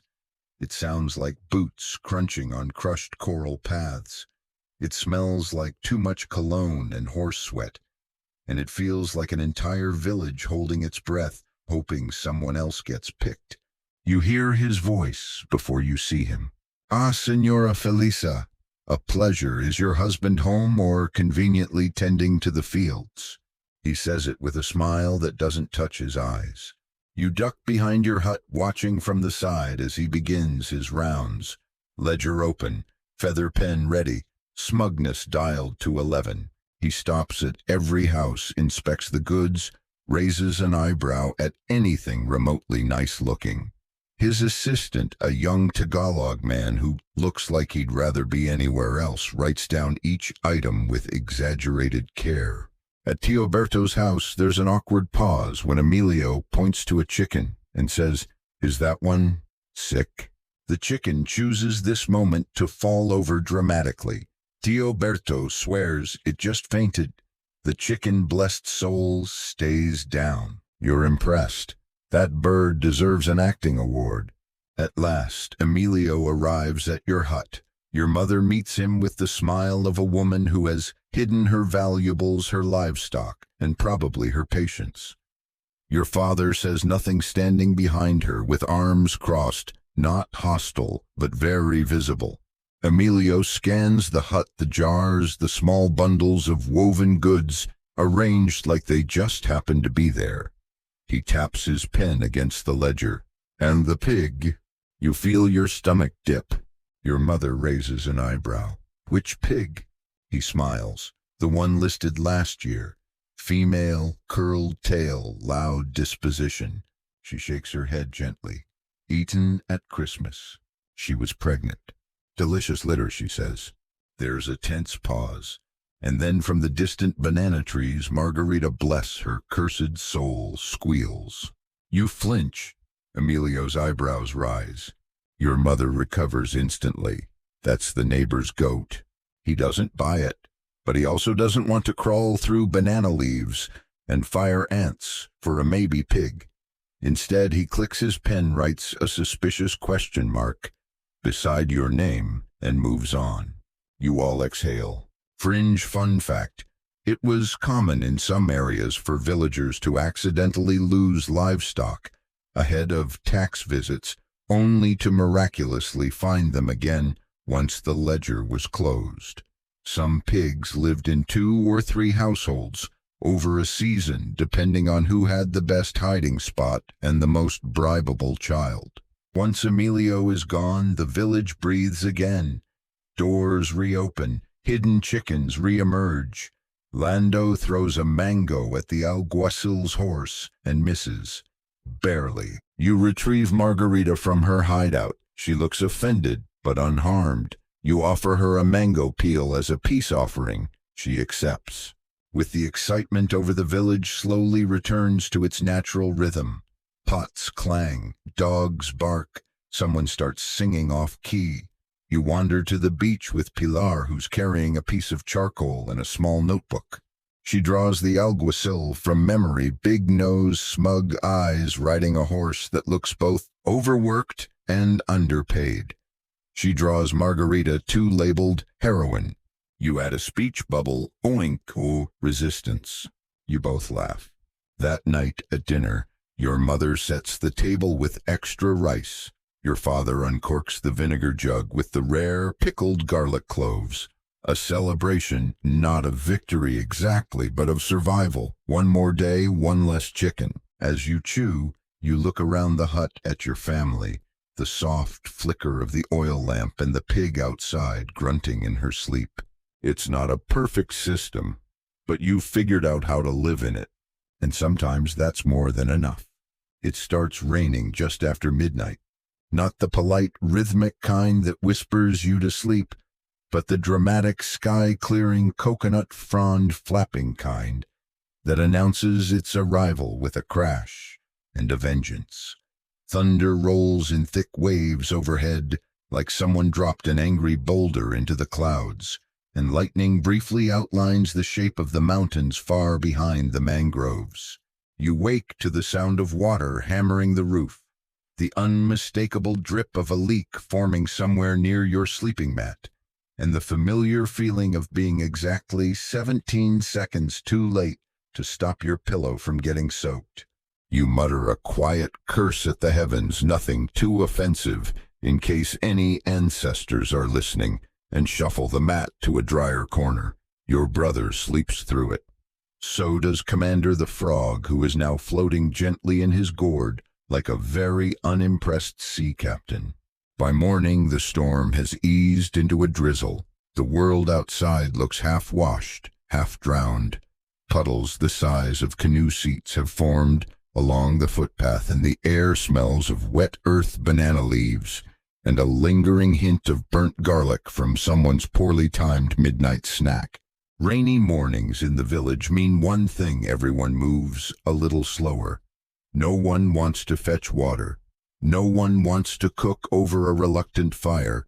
And absolutely no one wants to deal with the mud, which has somehow gained the consistency of mashed sweet potatoes and the attitude of quicksand.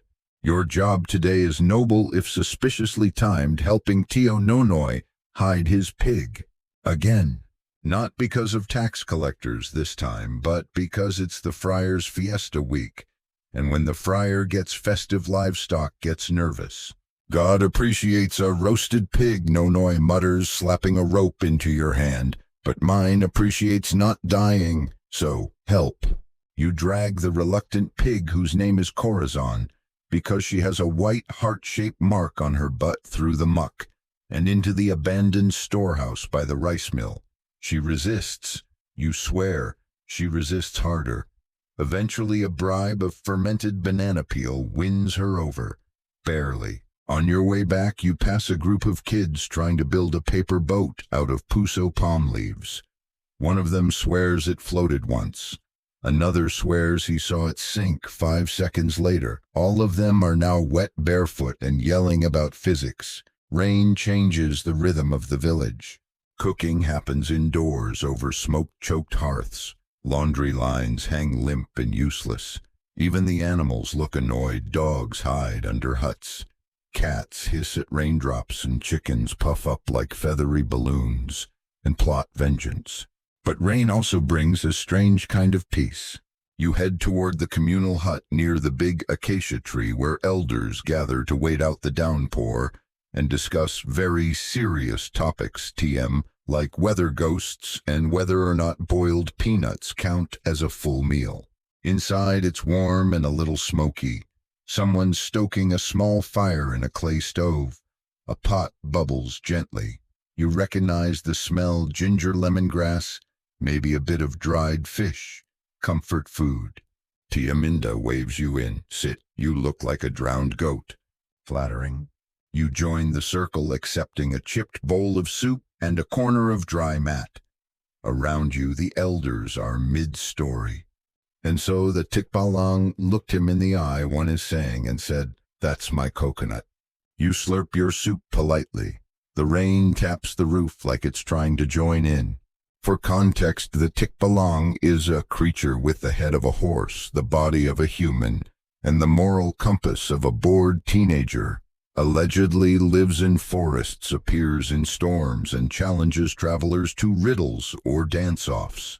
Historians still argue whether stories like this were meant as cautionary tales, spiritual metaphors, or just really creative ways to keep kids from wandering too far during monsoon season. The conversation drifts toward more grounded topics. Crop yield, the friar's most recent sermon, long, loud, suspiciously well-fed. And whether lightning really can strike the same tree twice. It can. And it did, last month. The tree still looks offended. After a while, you help repair some palm leaf roof panels while the older folks nap. Rainy days are good for small repairs and big stories. Here's a fringe tidbit for your rainy afternoon. Some villagers used coconut oil mixed with charcoal ash as a natural waterproofing agent. Rub it into baskets, hats, or sandals, and voila, suddenly everything is only slightly soggy. Later, the rain lets up just enough for you to slip out and visit Pilar. She's sitting on the porch of her family's hut, sketching raindrops as they fall from the eaves. Each one is labeled in tiny handwriting: fast, fat, confused, lonely. You point to the last one. That one's relatable. She doesn't laugh, just hands you a second banana leaf to sit on and asks, "Did you hear about the mayor's cousin?" "Which one?" "The one who said he was going to build a proper bridge across the river." You snort. "He's been saying that since we were 7. Well, now he's selling raffle tickets to fund it." "Is the prize the bridge?" She grins. "No, it's a duck." You both stare at each other, then burst out laughing. And this is how the village survives storms, not just with firewood and roof patches, but with stories, sarcasm, and an endless ability to make fun of ducks. By late afternoon, the clouds part slightly. Light slips through in soft, watery beams. The puddles still rule the village, but people begin to emerge. A man starts fixing his fence. Children splash in ditches. Someone's frying Turon banana fritters, and the scent carries like a holy summons. You wander toward the beach where the tide has risen high. The water laps at the shore like it missed you. Bits of driftwood float lazily by. You spot a plastic sandal that might belong to Lando, or his mother, or his last escape attempt. The air is heavy with mist, but everything feels new. Refreshed, rewashed, repossible. You skip a stone, it hops twice, then sinks. Not bad. Not bad at all. When the rain finally clears out for good, it leaves behind a village that smells like damp wood, bruised leaves, and ambition.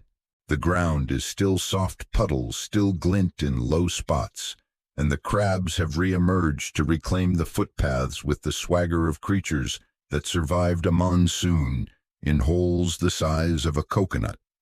You almost step on one while walking toward the rice paddies, and it raises a claw like a duelist challenging you at dawn. You apologize and let it pass. Respect. Today you've been roped into helping Auntie Cora collect kangkong water spinach from the flooded edge of the fields. It's not glamorous work, it's barely dry work, but her knees are bad, and your legs are still technically young despite how they complain. So you follow her toward the edge of the paddy basket in hand, ready to wade into the kind of muck that grabs your feet like it has unresolved abandonment issues. Cora, wrapped in a faded pink duster, moves like she's made of weather and wisdom. She carries a small knife in one hand, a rosary in the other, and a running monologue about how kids these days can't even distinguish a frog from a toad. You nod. You agree. You have no idea what the difference is, either. As you step into the knee-deep water, the mud pulls at your legs with a familiar suck pop that's equal parts disgusting and comforting. The kangkong grows in tangles, its green leaves stretching across the water like lazy vines, its stems crisp and hollow. You crouch, pull, rinse, repeat. There's something meditative about it, the soft splash of water, the rhythm of harvest, the occasional shriek when a tiny leech decides your lunch. You pry it off with dignity and a palm leaf. Auntie Cora hums a tune as she works, something old and wordless passed down through generations too busy to write lyrics. She tells you about her youth when the Spanish soldiers still marched through the village once a month looking for tribute and excuses. They took my brother's best chicken once, she says, called it a holy inspection, cooked it behind the church. You laugh, and she smirks. Not funny then, I cried. Colonial soldiers weren't always brutal, but they were often inconvenient. Many were young, underpaid, and more interested in drinking and showing off than enforcing royal edicts. Historians still argue whether the average soldier truly understood the orders he enforced, or whether he was simply improvising in a place where the lines between law and survival blurred daily. Back at the edge of the paddy, you and Cora lay the kangkong out on a bamboo tray to dry slightly. She pats your hand. You're not bad at this. If fishing fails, you can harvest weeds for the rest of your life. High praise. She laughs. You help her carry the bundle back toward her hut. On the way, you pass the chapel, small, whitewashed, with a cracked bell and a door that creaks like it resents being opened.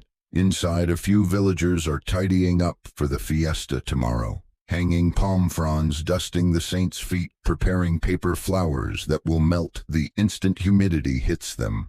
Pilar's there too, painting a mural on the back wall with a mix of crushed charcoal and coconut oil. It's simple, a boat on a stormy sea, a fisherman standing proud, a halo around his head. It's bold, beautiful, definitely unapproved. You raise an eyebrow. She shrugs. If the friar asks, I'll say it's St. Peter or St. Pedro Cruz. That's not a real saint. It is now. You grin. On your way back home, you stop by the riverbank where your younger brother is trying to teach Commander the Frog to swim in circles. It's not going well. The frog floats. The brother lectures. A snail watches judgmentally. You sit beside them, legs dangling in the cool water. The river's higher than usual from the storm runoff, but calm. It flows past the village like it always has, patient, murky, holding secrets. You remember a story your grandfather once told, that the river has a mouth and listens at night, that if you whisper to it, it carries your words out to sea. You tried it once years ago after a fight with your cousin. The next day she brought you a mango. Coincidence, but a satisfying one. You try it again, just for fun. You lean close to the water and whisper, "No more taxes, bigger fish, fewer roosters." The river gurgles in vague agreement. Fringe note for the day: some villagers believed that tying a red string around your ankle during the rainy season kept snakes from approaching. Others believed it just made the snakes laugh. No one really knows. That night, after a dinner of adobong kong kong and grilled fish, you lie outside under the stars, mat rolled out on the dry patch near the banana trees. The sky is wide and full of light. You trace constellations lazily, making up names for the ones no friar ever bothered to mention. There's the big banca, the fish with regret, and the rooster who would not shut up. Beside you, Pilar lies with her sketchbook doodling in the dark. You think the stars are watching us. You shrug. Maybe they're bored. Maybe we're the entertainment. Bad entertainment. She smiles, cheap though. You fall quiet, listening to the night, the rustle of palm fronds, the hoot of an owl, the distant splash of a fish, with no respect for bedtime. Another day is done, the storm is gone, the nets are dry, the weeds are edible. And if tomorrow brings taxes or fish that laugh in your face, or a pig who escapes mid-procession, you'll deal with it. You always do. The next morning is drenched in that stillness unique to pre-dawn, when even the roosters hesitate and the sea holds its breath. You wake early, not because anyone told you to, but because your body is so used to it. By now it considers 4:30 a.m. fashionably late. You stretch, yawn, and grope around for your slippers, only to find one occupied by a small toad who seems very put out by the intrusion. You apologize. He glares. The day begins. Today you're going to the mangroves, not for fishing, not for firewood, but for a different kind of task.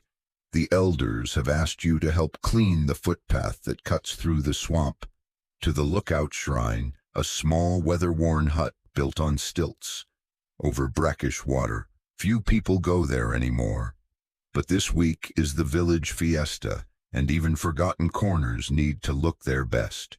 You pack a small satchel knife, palm broom, a bundle of sambong leaves, partly for the mosquitoes, mostly for the ghosts, and a small chunk of roasted cassava for later.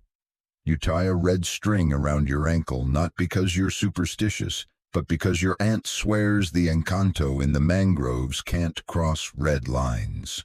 You're not taking chances, especially not with what lives out there. You make your way through the back trails, past huts still asleep, past goats curled like oversized cats, and toward the dense, crooked forest that hugs the far edge of the village.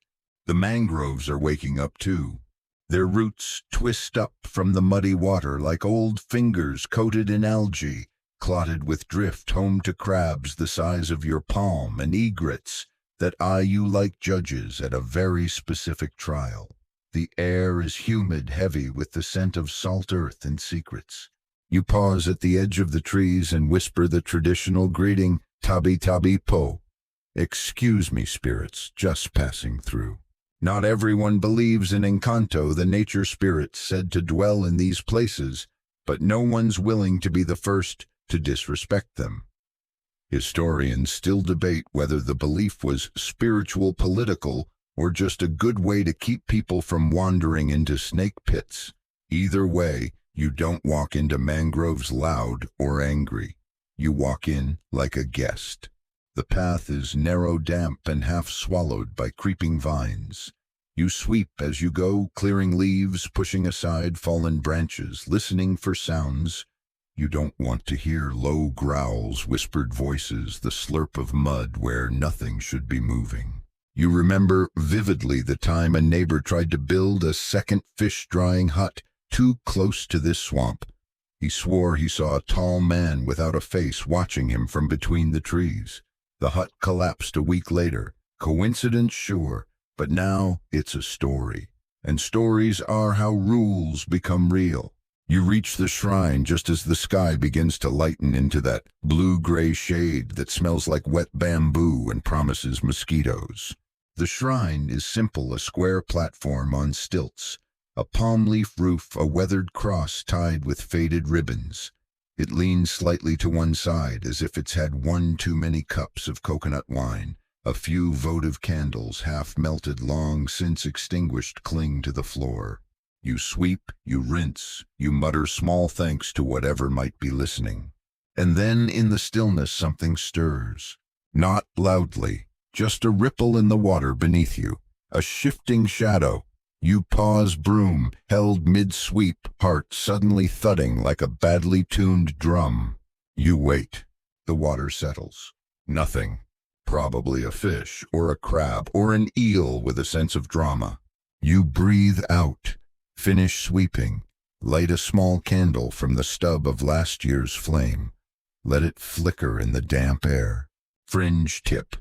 Some villagers believe lighting a candle for the swamp spirits once a year keeps the paths safe. Others say it just keeps the frogs company. As you make your way back, the sun peaks over the horizon. The mangroves change color, shifting from gray to deep green, from ominous to peaceful. The crabs skitter back into the mud. A heron watches your exit like a sentinel. You nod at it, it nods back. Or maybe that's just the breeze. Back in the village, life has resumed its noisy, lovable chaos. Children chase each other with water-soaked rags. Someone is playing a kulintang at double speed. Auntie Looming is yelling at a chicken. Again. Pilar waves from the path, carrying a basket of dyed palm leaves for decorating the chapel arch. You join her. "Did the spirits get you?" she asks. "Almost," you reply. "But I bribed them with a broom." She grins. "Nice." The village is preparing for the fiesta now. Everyone has a job. Everyone is pretending to be calm. Tio Berto is hanging lanterns using a ladder that should have retired 5 years ago. Your mother is wrapping cassava sweets in banana leaves. Your uncle is testing the kulitan, a bamboo drum you didn't know he still owned, and startling every dog in a 5-hut radius. You sit for a moment on the steps of your hut, wiping sweat from your brow, watching the pieces of celebration come together. The smell of grilling fish drifts through the air. Somewhere someone is already testing the tuba, just to make sure it's not poisoned. Spoiler, it's definitely very alcoholic. Your father passes by carrying a roasted coconut husk for smoke. "Did you clean the path?" "Mostly." "Did you offend anything?" "Not that I'm aware of." "Then don't go back for a week." "Noted." "You'll stay away." The mangroves were peaceful, yes, but they were watching. As the sun rises, you help string up bunting made from old rice sacks and bright cloth scraps. It flutters in the wind like sails from 100 boats telling stories in the breeze. And you realize this place, this day, this strange mix of tradition and survival isn't about just fishing or fixing boats or dodging taxes. It's about being seen by your ancestors and choosing to stay visible even when no one else is watching. The day of the fiesta arrives like a whirlwind wearing a coconut hat. At sunrise, the village is already humming, not just awake, but vibrating. Children dash from hut to hut in packs assigned to extremely important missions, such as carry this rice, but do not eat any of it, and decorate the pig, but please with respect. Roosters, sensing the energy, crow 5 times louder than usual. Even the dogs seem on edge, possibly because several of them are currently wearing floral wreaths and look personally offended. You wake to the sound of your mother scolding your father for carving the saint's likeness on the wrong side of the ceremonial coconut. "Now he's facing the outhouse," she says. "Do you want the blessings to go there?" Your father shrugs. "Maybe it needs them." The whole village is a kaleidoscope of color. Palm leaves dyed red, blue, and yellow crisscross over the main path.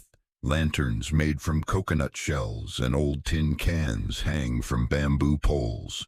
The air smells like garlic, sugar, and charcoal, with an undercurrent of sweaty optimism. You're assigned to help carry the saint's effigy, San Isidro Labrador, patron of farmers, who has somehow been reimagined with a fishing net in one hand and a bundle of kangkong in the other. You suspect Pilar had something to do with this. She denies everything. She also painted the face to look vaguely like Tio Lucas. No one's noticed yet. Your job is to walk just behind the saint, ensuring his platform stays balanced while a group of uncles carry him on their shoulders and mutter about their backs. Kids follow, tossing flower petals, rice grains, and occasionally pebbles, though they claim the pebbles are just heavier petals. The procession winds through the village slowly.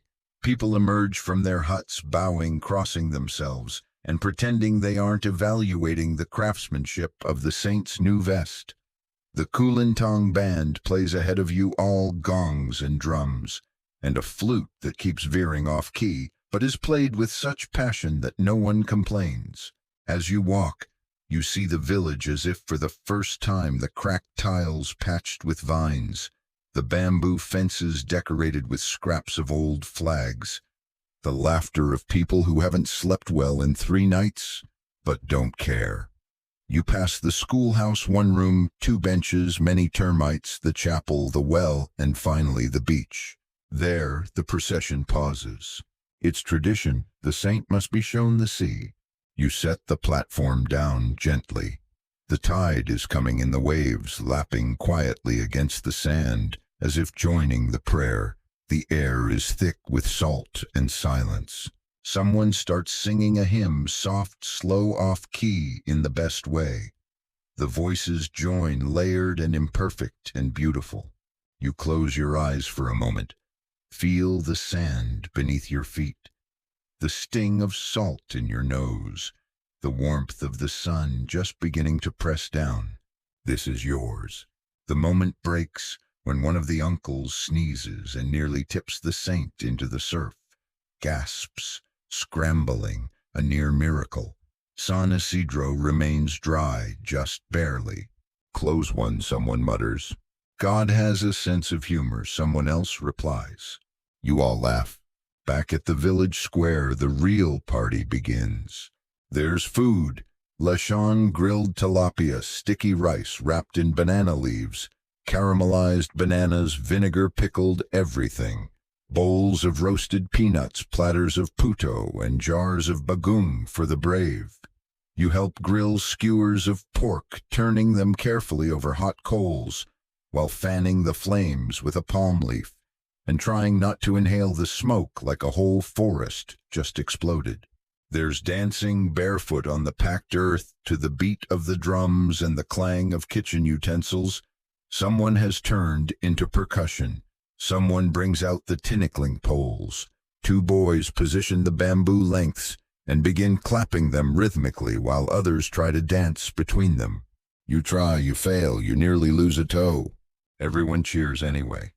There's laughter, big belly-shaking, rib-aching laughter that erupts over spilled drinks, bad jokes, and the moment when old Manong Fidel mistakes a decorative fish for an actual snack and nearly eats it. Even the friar shows up. He's wearing his finest robe, patched twice, smells faintly of rice wine, and gives a long-winded blessing that most people ignore after the first 5 minutes. He ends it with, "Let joy be your tithe," which you're pretty sure he just made up to avoid doing actual math. Your favorite moment comes late in the afternoon.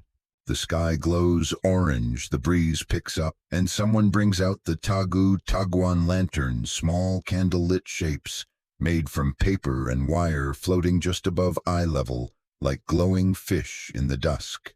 You and Pilar sit on a bamboo bench, feet caked in dust, hands sticky from molasses. She's humming. You're watching the lanterns bob in the breeze. Everything is golden. "You think they'll still do this in 50 years?" she asks. You shrug. "If they don't, someone will invent it again." She smiles. "What if we're ghosts by then?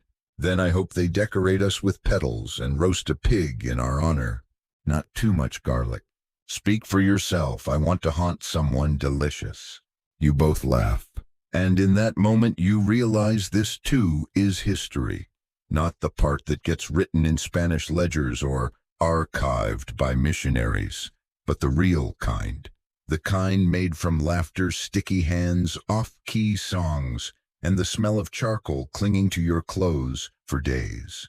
Fringe note: Some villages would bury a small offering under the party grounds, a coin, a fishbone, a bit of rice, as a way of asking the spirits for good weather next year. You're pretty sure Lando tried to bury a mango pit for extra sweetness.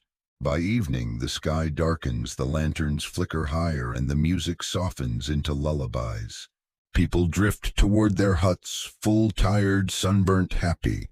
You help clean up stacking plates, scattering leftovers to the village dogs, and making sure the saint is safely stored beside the chapel until next year. And as you return to your mat, body aching, in the best way, you hear the last line of a song being sung by a group of children. San Isidro, hear us sing, give us rice and fish next spring. A promise, a prayer, a recipe for survival. The day after the fiesta is a quiet sort of chaos, the kind with sore feet, half-clean dishes, and roosters tiptoeing like they, too, regret how hard they partied. You wake late by village standards just after sunrise to a hut that smells like garlic vinegar and faintly burnt banana leaves. The air is still thick with the memory of music and smoke, and your limbs feel like they've been dancing in your sleep. You sit up, groaning softly, and find yourself partially entangled in a net someone must have dropped over you as a joke. Thanks, you mutter to no one in particular. Outside, the path is littered with the evidence of celebration.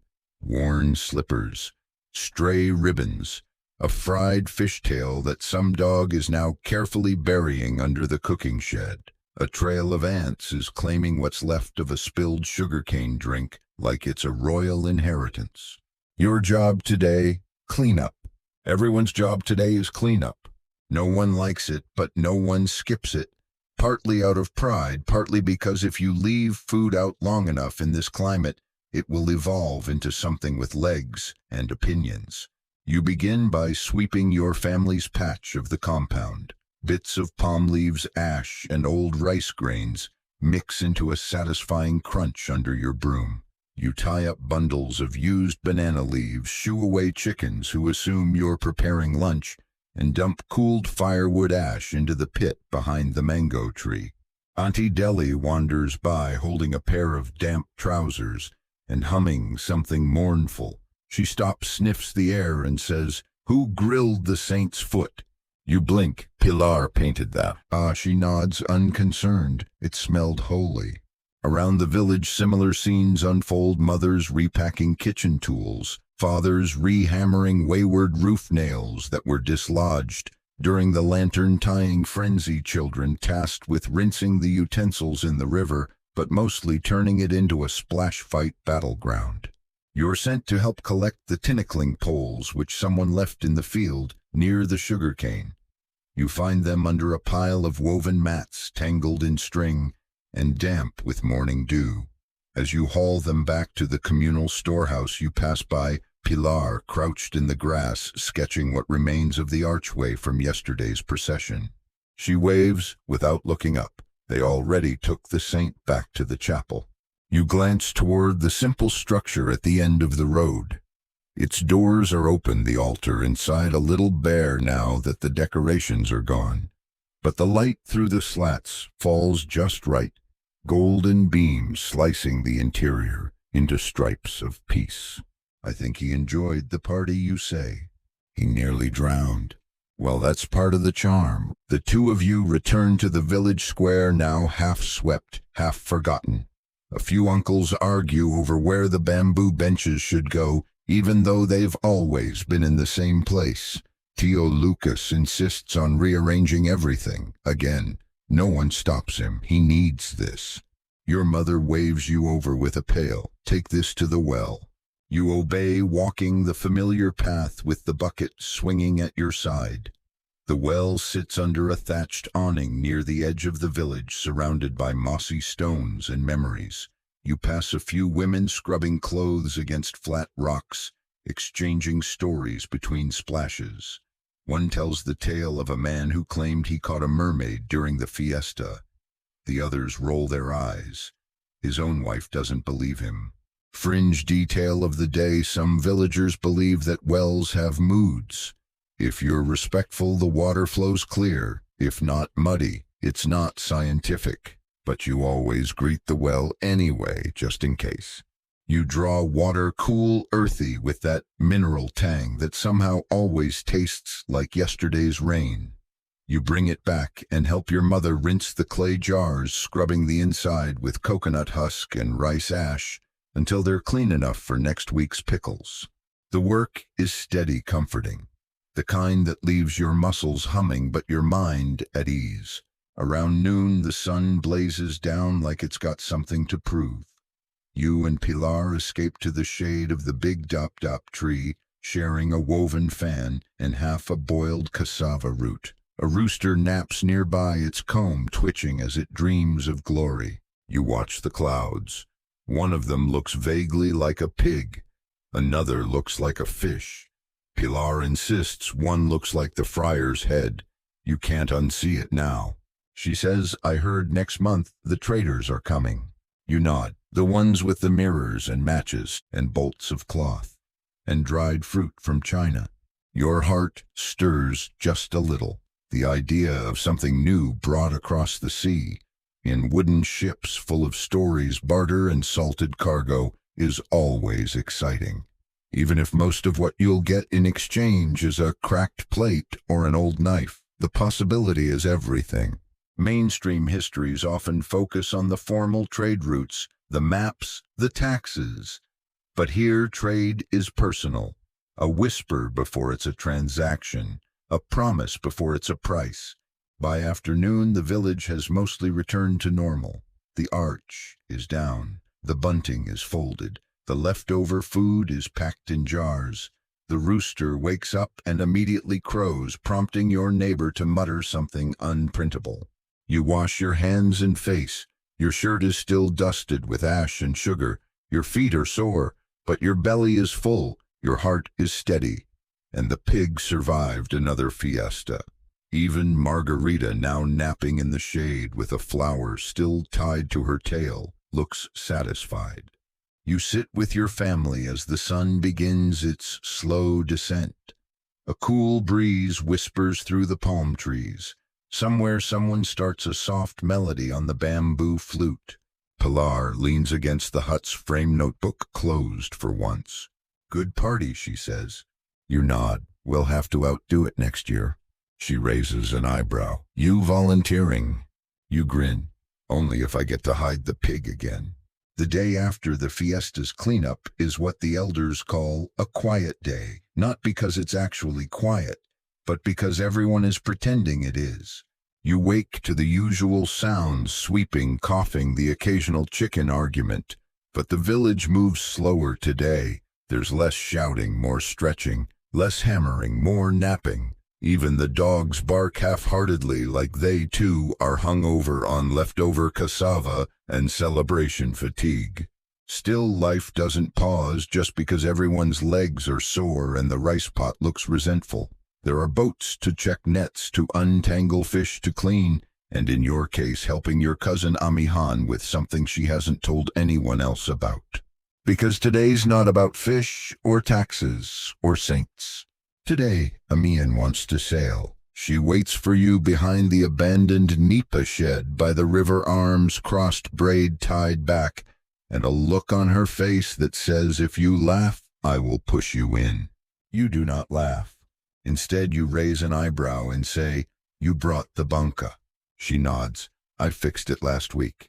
You look down at the small outrigger canoe tied to a post. It's hers, technically left behind by her older brother when he joined a Spanish crew and never came back. It's patched and sun-faded, but still solid, still hers. You told your mother. She laughs, dry, sharp. She'd tell the friar. He'd tell my father. My father would declare a feast and sacrifice the boat. "You climb in first, then we better be quick." She unties the rope. The banca floats forward, creaking just a little like it's waking from a long nap. You both push off and begin to paddle down river, the current slow, the water calm, the mangroves watching quietly from either side. It's early morning, still the kind where light seeps into the world, like a secret. Birds flit overhead. The air smells like dew and old wood. Somewhere a monkey screeches. You paddle faster. Where are we going, you ask. Just past the bend, she says. To the wide part. I want to practice. Practice. The word settles in your chest, like a pebble dropped in a deep well. Ambient has always been different. Brave, restless, sharp-eyed. She learned knots faster than you. She repaired a hull before she turned 12. She once told a visiting friar that heaven probably wasn't well ventilated, and you've never admired someone more. But girls aren't meant to sail. Not here, not now. The river opens into a broad, flat basin, quiet, shaded, peaceful. You drop anchor, just a rock with a hole and some rope, and let the boat drift gently into position. Then, without asking, Ambient pulls out a folded square of sailcloth. You blink. You made that. Stitched it from old flour sacks. She lashes it to a short wooden pole, raises it up, and it catches just enough breeze to nudge the banca forward. It's nothing fancy. It's not even very fast. But it moves. She laughs, not loudly, just enough. It works. You don't respond immediately. Just watch the wind push her forward, see the reflection of the trees rippling beside her like twin sails. Mainstream histories rarely mention women in the maritime life of colonial villages. They talk about fishermen, navigators, shipbuilders, but rarely seamstresses who made sails by moonlight, or daughters who studied currents while gutting fish. Historians still argue whether this omission was deliberate or just lazy. Either way, Ambient is rewriting that record quietly, confidently, one slow sail at a time. You take turns navigating, tacking against the breeze, turning the boat slowly, learning how to catch wind instead of fight it. The sail flaps, the pole creaks, but the water parts before you all the same. For a while, it's just you two gliding along the river with no watchers, no judgment, no interruptions, until, of course, there's a splash.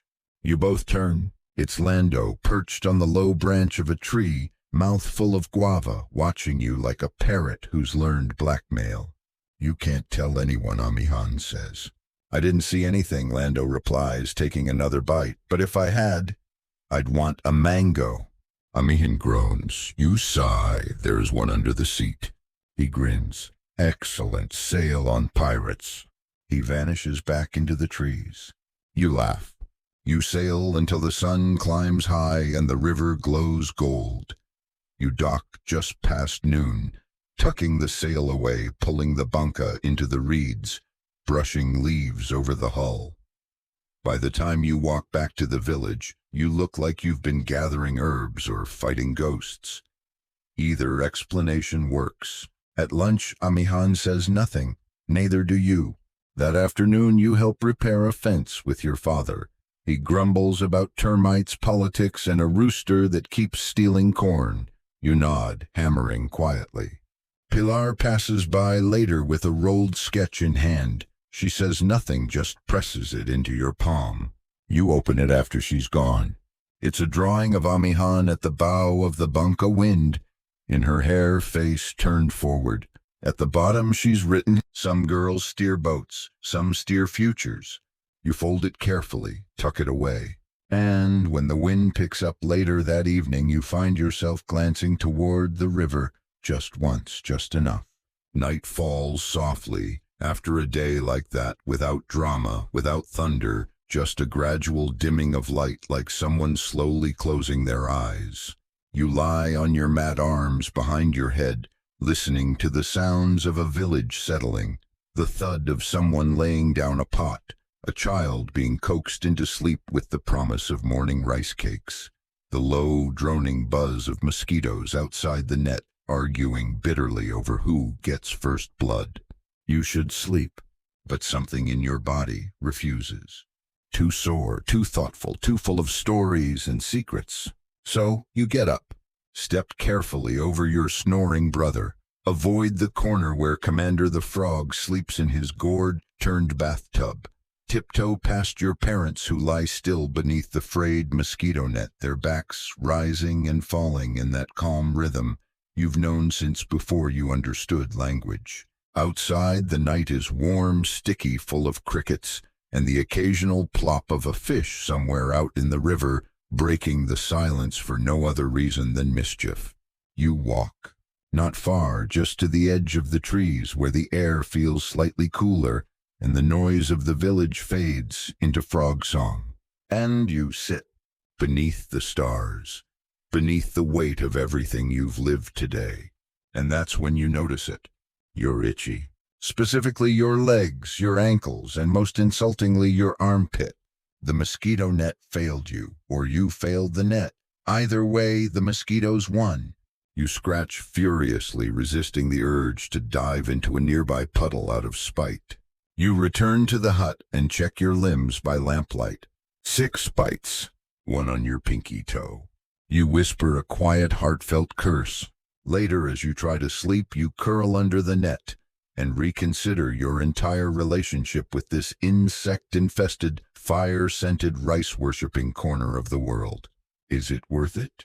Is this life, this exhausting, mosquito-bitten, barefoot dance of tide and toil, really worth all the scratching? Then you hear a cough from your father, a sigh from your mother, the soft rustle of your brother's foot as he dreams of frogs and flying fish. And your answer is yes. But still, curse that mosquito. By morning, you're a bit puffy in the face. Your mother tuts when she sees you and crushes a leaf between her fingers, smearing it on your cheek with the precision of a seasoned apothecary. It smells like mint and mud. There, she says, now you smell less appetizing. Is that a compliment? She doesn't answer. After breakfast, burnt rice crust with dried fish and vinegar, aka the meal of champions, you're assigned one of the most thankless tasks in village life, helping repair the Colombo, the mosquito net. It's made of loosely woven cotton patched at least 20 times and held up by bamboo sticks with the structural integrity of boiled cassava. Today, you're supposed to patch the latest tear using a needle made from a fishbone and thread dyed with charcoal ink. Your cousin insists this will work. You're not convinced. As you work, Pilar arrives carrying something wrapped in banana leaf. She lifts a corner. Rice cake. You raise an eyebrow. Stolen. Borrowed from a distracted Lando. You accept. He's getting slow. She sits beside you, watching you struggle with the needle. You're doing it wrong. No, I'm doing it artistically. Ah, so when we all get bitten again tonight, we'll call it performance art. You finally manage to stitch the tear closed. It's crooked, a little lumpy, but secure. For now. Fringe. Trivia: some villagers used to mix coconut oil with garlic paste and rub it on their arms as mosquito repellent. Effective, but you'll smell like a walking kitchen. And somehow the mosquitoes don't mind the smell, just your self-esteem. Later that morning, you're tasked with collecting more ipilipil leaves for the goats. It's a chore that sounds simple but quickly turns into a full obstacle course, involving thorns, angry ants, and one goose with an unnatural grudge against your ankles. You return, scratched, victorious, leafy. Your father gives you a nod. Did the goose win? Only emotionally. The rest of the day is filled with small tasks, unremarkable, quiet. You help mend a basket. You sweep water from under the clay jars after a sudden drizzle. You walk with Pilar to check the fishing nets hung behind the church, listening to her hum old lullabies she claims came from her grandmother's grandmother, songs about lost sailors and weeping mango trees and turtles that carried dreams on their shells. You learn one verse by heart. You hum it later while helping your mother stir rice porridge over the fire. The smoke stings your eyes, but the scent, ginger, coconut, faint sweetness, softens your mood. After dinner, you sit on the bamboo steps with your family, watching the stars blink into view. A neighbor plays a flute. Someone lights a small lamp. Fireflies bob through the air like sleepy messengers. Your little brother rests his head on your arm. Do mosquitoes sleep? No. Oh. He swats at one, misses, shrugs, falls asleep anyway. You carry him to the mat, lay him down, tuck the net extra tight just in case. And as you lie beside him watching shadows dance on the ceiling, you whisper the first lines of that lullaby under your breath. Not for him, for yourself. Because even in a world of leaky roofs, biting insects, and goats with agendas, there is music and sleep and the promise that tomorrow the nets will be dry, the fish will bite, and someone will always bring rice cake. The next few days unfold like a gently shuffled deck of well-worn cards, familiar, slightly bent, always full of tiny surprises. There's no storm, no fiesta, no tax collector, just life. You wake to the creak of the bamboo floor under your father's steps as he tiptoes outside before dawn. You hear the soft whoosh of water being scooped from the tapayan, the clay water jar by the door, then the unmistakable thunk of a cup hitting the ground, followed by a muttered prayer to the god of slippery fingers. You stay under the mosquito net for another minute, savoring the warmth. You've become expert at delaying the inevitable, but the sun doesn't wait for anyone, and neither does your mother's broom. You rise, wash, stretch, yawn like you're auditioning for a very sleepy lion role. Outside, the sky is pink with a promise of heat. Already smoke curls from kitchens. Roosters yell lies about the time. Your neighbor is sweeping her yard like the soil owes her money. You've been tasked today with accompanying Tioberto on a trip inland to a neighboring village where he's trading dried fish for cassava and possibly flirting with a widow who owns a very large chicken. You don't ask questions, you just pack the basket. Travel between villages is always part work, part gossip mission, part mud obstacle course. The trail is narrow, shaded in parts by thick banana trees and spindly malungai whose leaves fall dramatically whenever someone says anything remotely scandalous. You and Berto walk in comfortable silence, the basket slung between you on a bamboo pole. Occasionally he breaks into song. Occasionally you wish he wouldn't. At one point you pass by a cluster of kids poking at a dead crab. One of them declares it's cursed. Another says it's just sleeping. You don't stop to settle the argument. You've seen this show before. The neighboring village looks similar to yours, smaller maybe, with more ducks and fewer people yelling at pigs. But the smell of roasting sweet potatoes greets you as you arrive, and that makes all differences irrelevant. You help Berto unload the fish and arrange them neatly on a woven mat, smallest to biggest, tail to head, like a scaly centipede. He insists on presentation. He claims fish sell faster if they're aligned like soldiers. You think they smell the same either way, but you nod along. The trade goes well. He gets 3 bundles of cassava, 1 jar of honey, and an offer of marriage if he stays until sundown. He declines graciously, if nervously. You suspect the chicken had more to do with the proposal than he did. You head home just as the sun begins its lazy descent, casting everything in gold and dust. Along the trail you pick up a feather, a smooth black stone, and a seed pod that rattles when you shake it. Pilar will like that. Back in the village, things are quiet. Your father is mending a net. Your mother is shelling peanuts for tomorrow's stew. Your little brother is trying to teach Commander to roll over. The frog is deeply uninterested. You deliver the cassava to your aunt. She presses a rice cake into your palm, without comment, the universal payment for being a helpful human. You eat it sitting on the edge of the well, watching a dragonfly hover over the water. It darts once, twice, then disappears like a forgotten promise. Fringe note: in some villages it was believed that if a dragonfly circled your head 3 times, someone was thinking about you. You try not to count. You fail. Later that evening, you help your father light the sulo bamboo torches placed at intervals along the main path. He does it every night, not because it's necessary, but because he says the trail looks better when it glows. Fire shows the way, he says, striking flint. Even if no one's looking, he hands you the next torch. You light it. Watch the flame curl upward like a question. You meet Pilar near the chapel. She's sketching by firelight again, capturing the shadows of leaves on the wall. You're drawing darkness now, you ask. I'm drawing the light inside it. She's annoying when she says things like that. You never tell her that.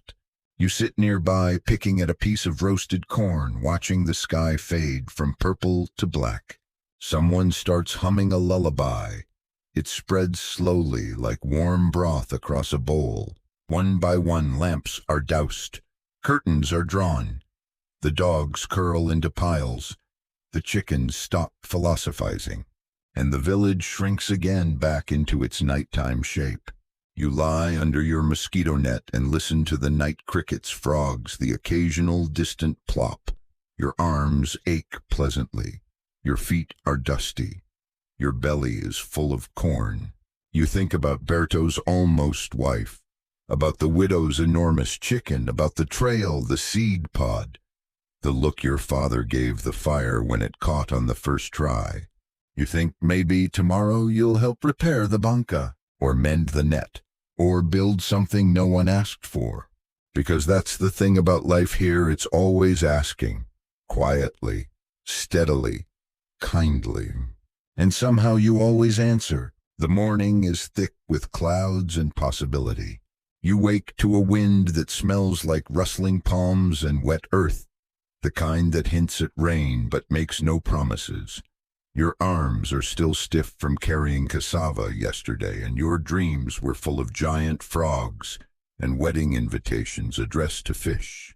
You step outside barefoot and stretch, feeling the soft crunch of gravel and last night's ashes underfoot.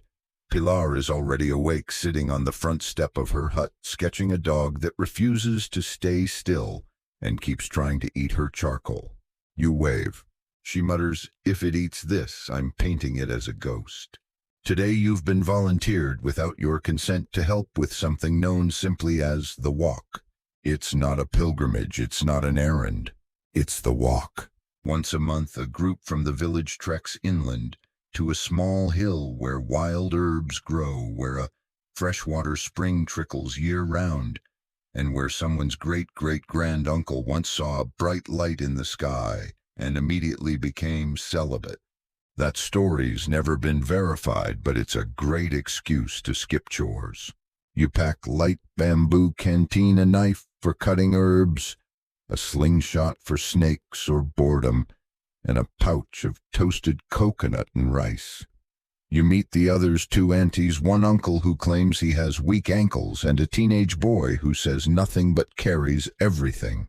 Smart kids. The trail is long, winding, lined with overgrown shrubs and buzzing with insects that clearly skipped breakfast and see you as a buffet. You slap at your arms. The aunties do not.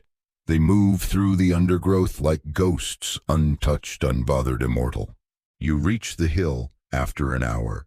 It's nothing dramatic, just a soft rise in the land marked by a crooked tree and a cluster of stones. But the view from the top is yours and yours alone. The entire village stretched out like a woven mat, the sea glinting beyond the clouds, sliding overhead like shy giants. You all rest, eat, then begin to gather.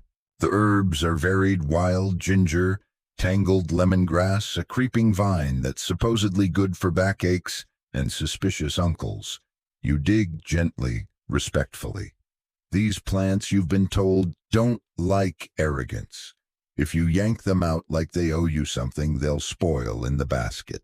As you work, the aunties gossip about the friar's sandals, about Tioberto's third proposal rejection, about how Lando tried to impress a girl by climbing a coconut tree and immediately fell into a pig pen. You pretend not to listen. You fail. It's glorious. Fringe details. Some villagers believed that plants had moods, especially those used in medicine. If you picked them while angry or hungry, they'd absorb the feeling and become useless. You chew your coconut snack just in case. After 2 hours, your baskets are full and your legs are tired. You begin the descent slowly, carefully trying not to trip on roots or let the herbs spill. One of the aunties stops to carve a small mark into a tree, a circle with a line through it. For next month, she says, so we don't forget which one bites. You nod solemnly. You do not ask questions. Back in the village, the heat is building. Clouds thicken. Thunder mumbles in the distance, not angry yet, just reminding everyone who's in charge. You rinse the herbs at the well, your hands turning fragrant and green. The water splashes up, cooling your face. Someone hands you a bowl of cold guinatan, sweet root crops cooked in coconut milk, and you inhale it like it's a prayer. Later, you help the herbalist lay the plants out to dry on woven trays near the chapel. Each one is labeled in chalk for fever, for sleep, for spirit cleansing, for suspicious rashes. You pretend not to look too long at that last one. Pilar appears smudged with charcoal and holding a rolled paper. You'll like this one, she says.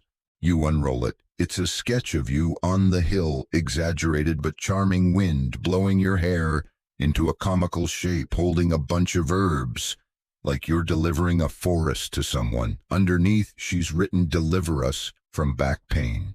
You laugh, fold it, and tuck it into your satchel. Afternoon brings the first drops of rain, big, warm, and lazy. They fall in irregular patterns, soaking one shoulder, but not the other.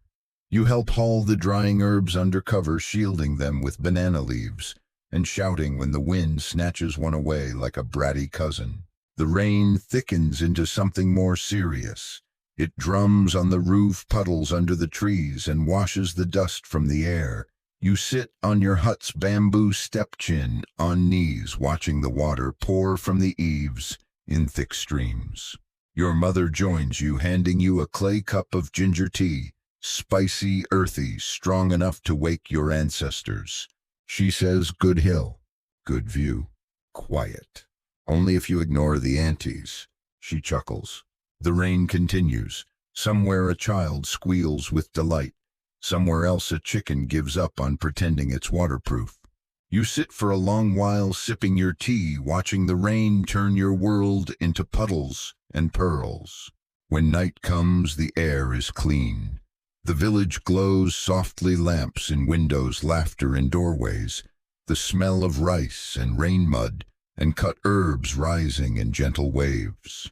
You lie down to sleep, mosquito net tucked tight, the satchel with your drawing and your sketch of the hill hanging on a hook nearby. Your last thought before sleep is that maybe the hill wasn't just a place. Maybe it was a promise of stories yet to come, of names still whispered by leaves, of paths walked only once but remembered forever.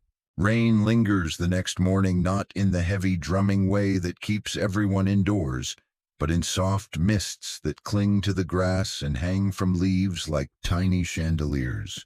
The world smells clean, rinsed of dust and noise, and the sky hangs low and gray like a curtain that hasn't quite been pulled back yet. You rise slowly, careful not to disturb your brother, who's rolled halfway off the mat with one arm flopped over Commander, like he's trying to keep the frog from escaping a dream.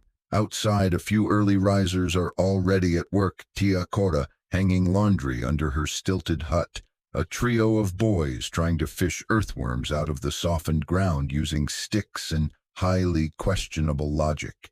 You've got an errand today. Nothing dramatic, just delivering a woven basket of dried herbs to the healer in the next hamlet 2 hills over. It's not far, but the path is slick, and the journey winds through patches of forest that feel older than time. You tie your satchel, tuck the bundle inside, and set off with a small walking stick and even smaller expectations. Along the way, the trail changes, not just in slope or terrain, but in mood. In some places, it feels wide and generous, lined with wildflowers and puddles that politely stay off to the side. In others, the path narrows, the trees lean in, and the silence becomes thicker, filled with the unspoken weight of stories that happened here long before you were born. You greet the forest with the usual words, tabi tabi po. Excuse me passing through. Even the birds seem to pause listening.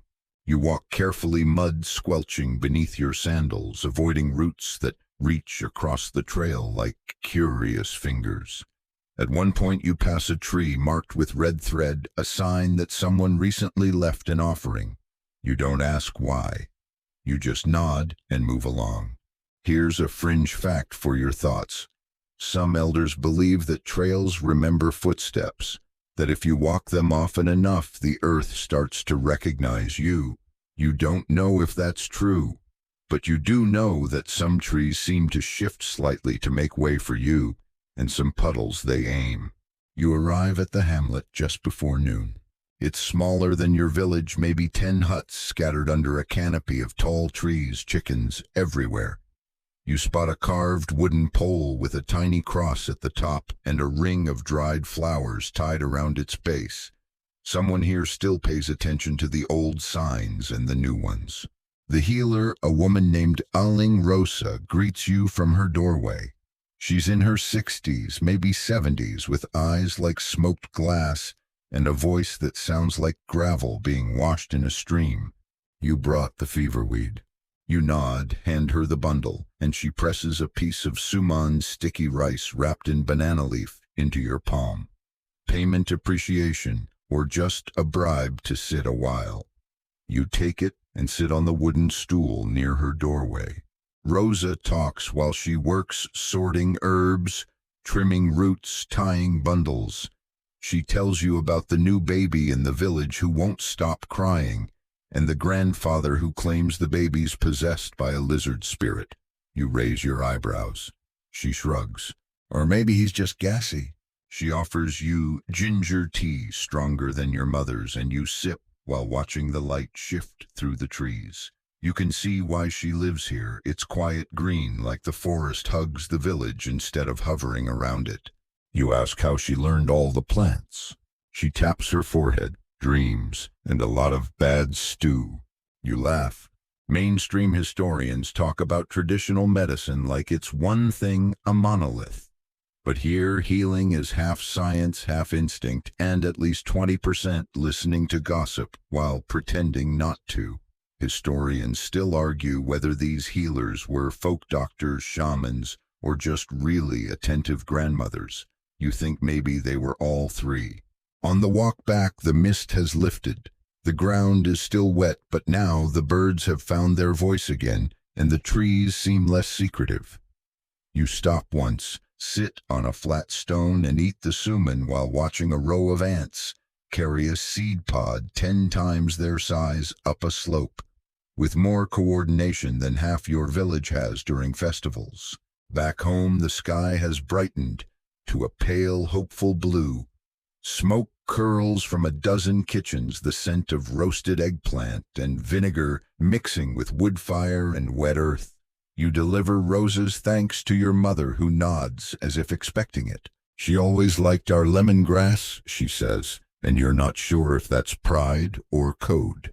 You sit for a while under the dap-dap tree, peeling a mango with your thumbnail, thinking about trails and healers and how a baby's cry can be either a spirit or a stomachache depending on who's holding it. Pilar walks by, chalk-streaked and smiling. Went walking again, she asks. You nod. The forest said hi. Did it give you snacks? Sort of. She tosses you a guava. You catch it. Barely. That night you sit outside under the stars, the wind cool and gentle. The air feels lighter, like the world exhaled. Your brother sleeps beside you, Commander, snoring softly. Your father hums as he oils a fishhook. Your mother fans the smoke from a pot that still smells like tomorrow's lunch. And you remember the way the trees bowed, the red thread on the branch, the healer's tea, the sound of ants marching uphill, and you wonder if one day someone will walk this path and think of you. The sea calls you before the sun does, before the roosters find their lungs, before the pots rattle over morning fires, before anyone can ask you to sweep anything. You're already awake, already walking barefoot toward the shore, guided by instinct and tide. There's something different in the air today. Not quite stormy, not quite calm, just that rare in-between where the wind seems to hesitate and even the waves pause to listen. The beach is empty. The sand still holds the footprints of last night's crabs, the tide line scattered with seaweed-broken shells, and one very lost sandal that definitely belonged to someone at the fiesta, probably Lando. You sit near your banca, hands in your lap, eyes on the horizon. The water is glassy, silvered by early light. It looks harmless, but you know better. Today's journey isn't for fish, it's for letting go. You rise, untie the boat, push it gently into the shallows. The familiar scrape of wood against wet sand sounds louder than usual. You step in, grab the paddle, and row. Not far, just enough to drift. Out here alone, the world shrinks. No dogs barking, no firewood to chop, no gossip flying between laundry lines. Just you, the sky, and the quiet lap of waves against your boat. You reach into your satchel and pull out something you've carried for weeks now, a folded bit of cloth. Pilar's sketch, the one of Amihan sailing. You unfold it slowly. It's smudged at the corner's edges, soft from touch. You weigh it down with a shell, then lay it flat on the bench across from you. The wind lifts the edge like it knows.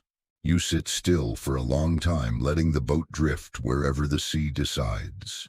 And you remember the quiet of the hill, the way Pilar's fingers stained with charcoal, the healer's tea, the sound of frogs, the smell of fish oil on your father's shirt, the roughness of your mother's hands, the goat who never blinked, the rope burns, the mangoes, the cold baths, the laughter, the mosquito net with its lopsided repairs.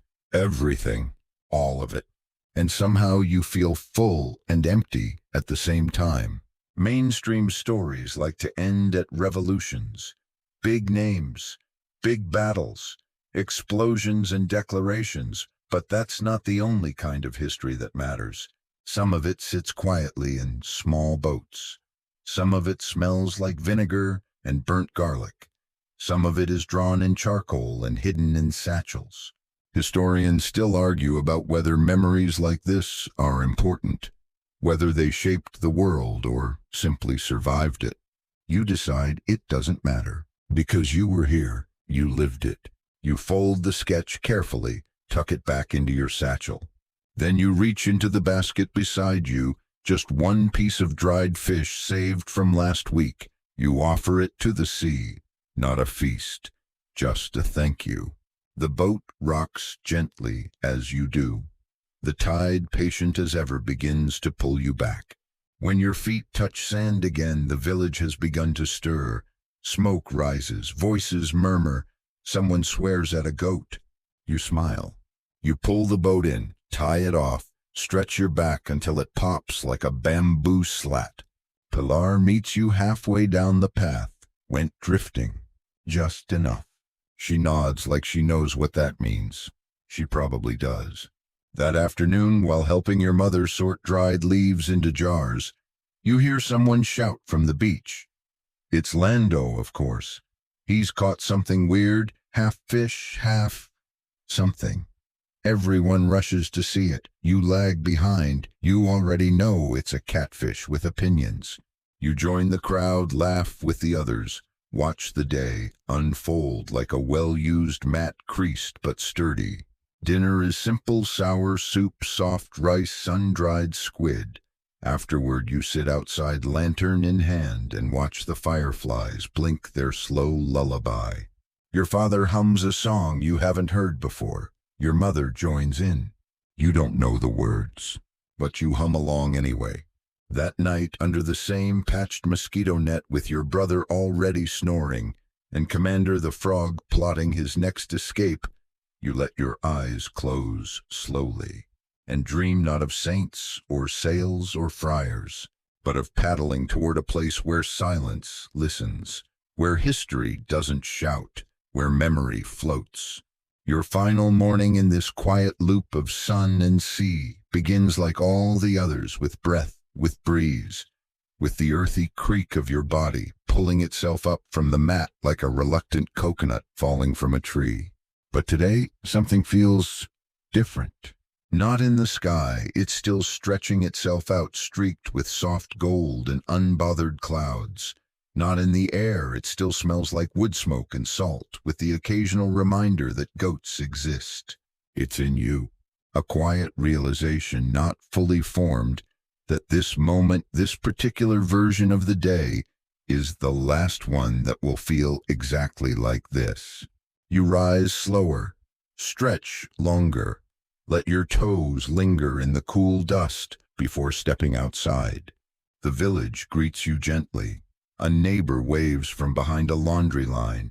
A rooster struts past like he owns the morning. Your mother hums softly while rinsing rice, the sound blending perfectly with the clatter of clay bowls.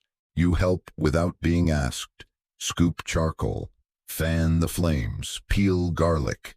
The smell clings to your fingers in the best way. Pilar finds you near the dap-dap tree after breakfast. She's holding something behind her back, eyes glittering with a secret. Close your eyes, she says. You do. You feel something small and smooth pressed into your hand. You open your eyes.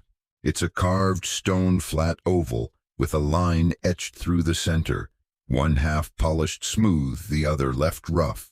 It's the river, she says, and the hill. I figured you should carry both. You turn it over in your palm. It's heavy in a comforting way. Real. Thank you, you say. She shrugs. You'll owe me a mango. That's fair. The day unfolds without event, which is its own kind of miracle. You patch a basket. You help rethatch a roof. You watch two children argue whether their chicken can swim and then find out with great drama that it absolutely cannot. You sit by the shore for a while, just watching the water. Your father joins you, handing over a small cup of cooled coffee sweetened with coconut sugar and years of quiet love. You've grown, he says. You snort, barely. He smiles. Still counts. You both sip in silence, the kind only parents and children can share without ruining it. Later, Pilar calls everyone together. She's drawn a massive chalk mural on the path beside the well, a winding river, a tiny boat, a line of mountains in the distance. It washes away tomorrow, she says. Everyone nods. No one tries to stop her. As night falls, the village gathers in a wide circle by the chapel. Someone plays the kulintang slow and soft. Others bring out snacks, sticky rice, roasted bananas, a jar of something suspiciously alcoholic that your uncle guards like treasure. There are stories, not new ones, but the old favorites repeated until their rough edges have worn smooth.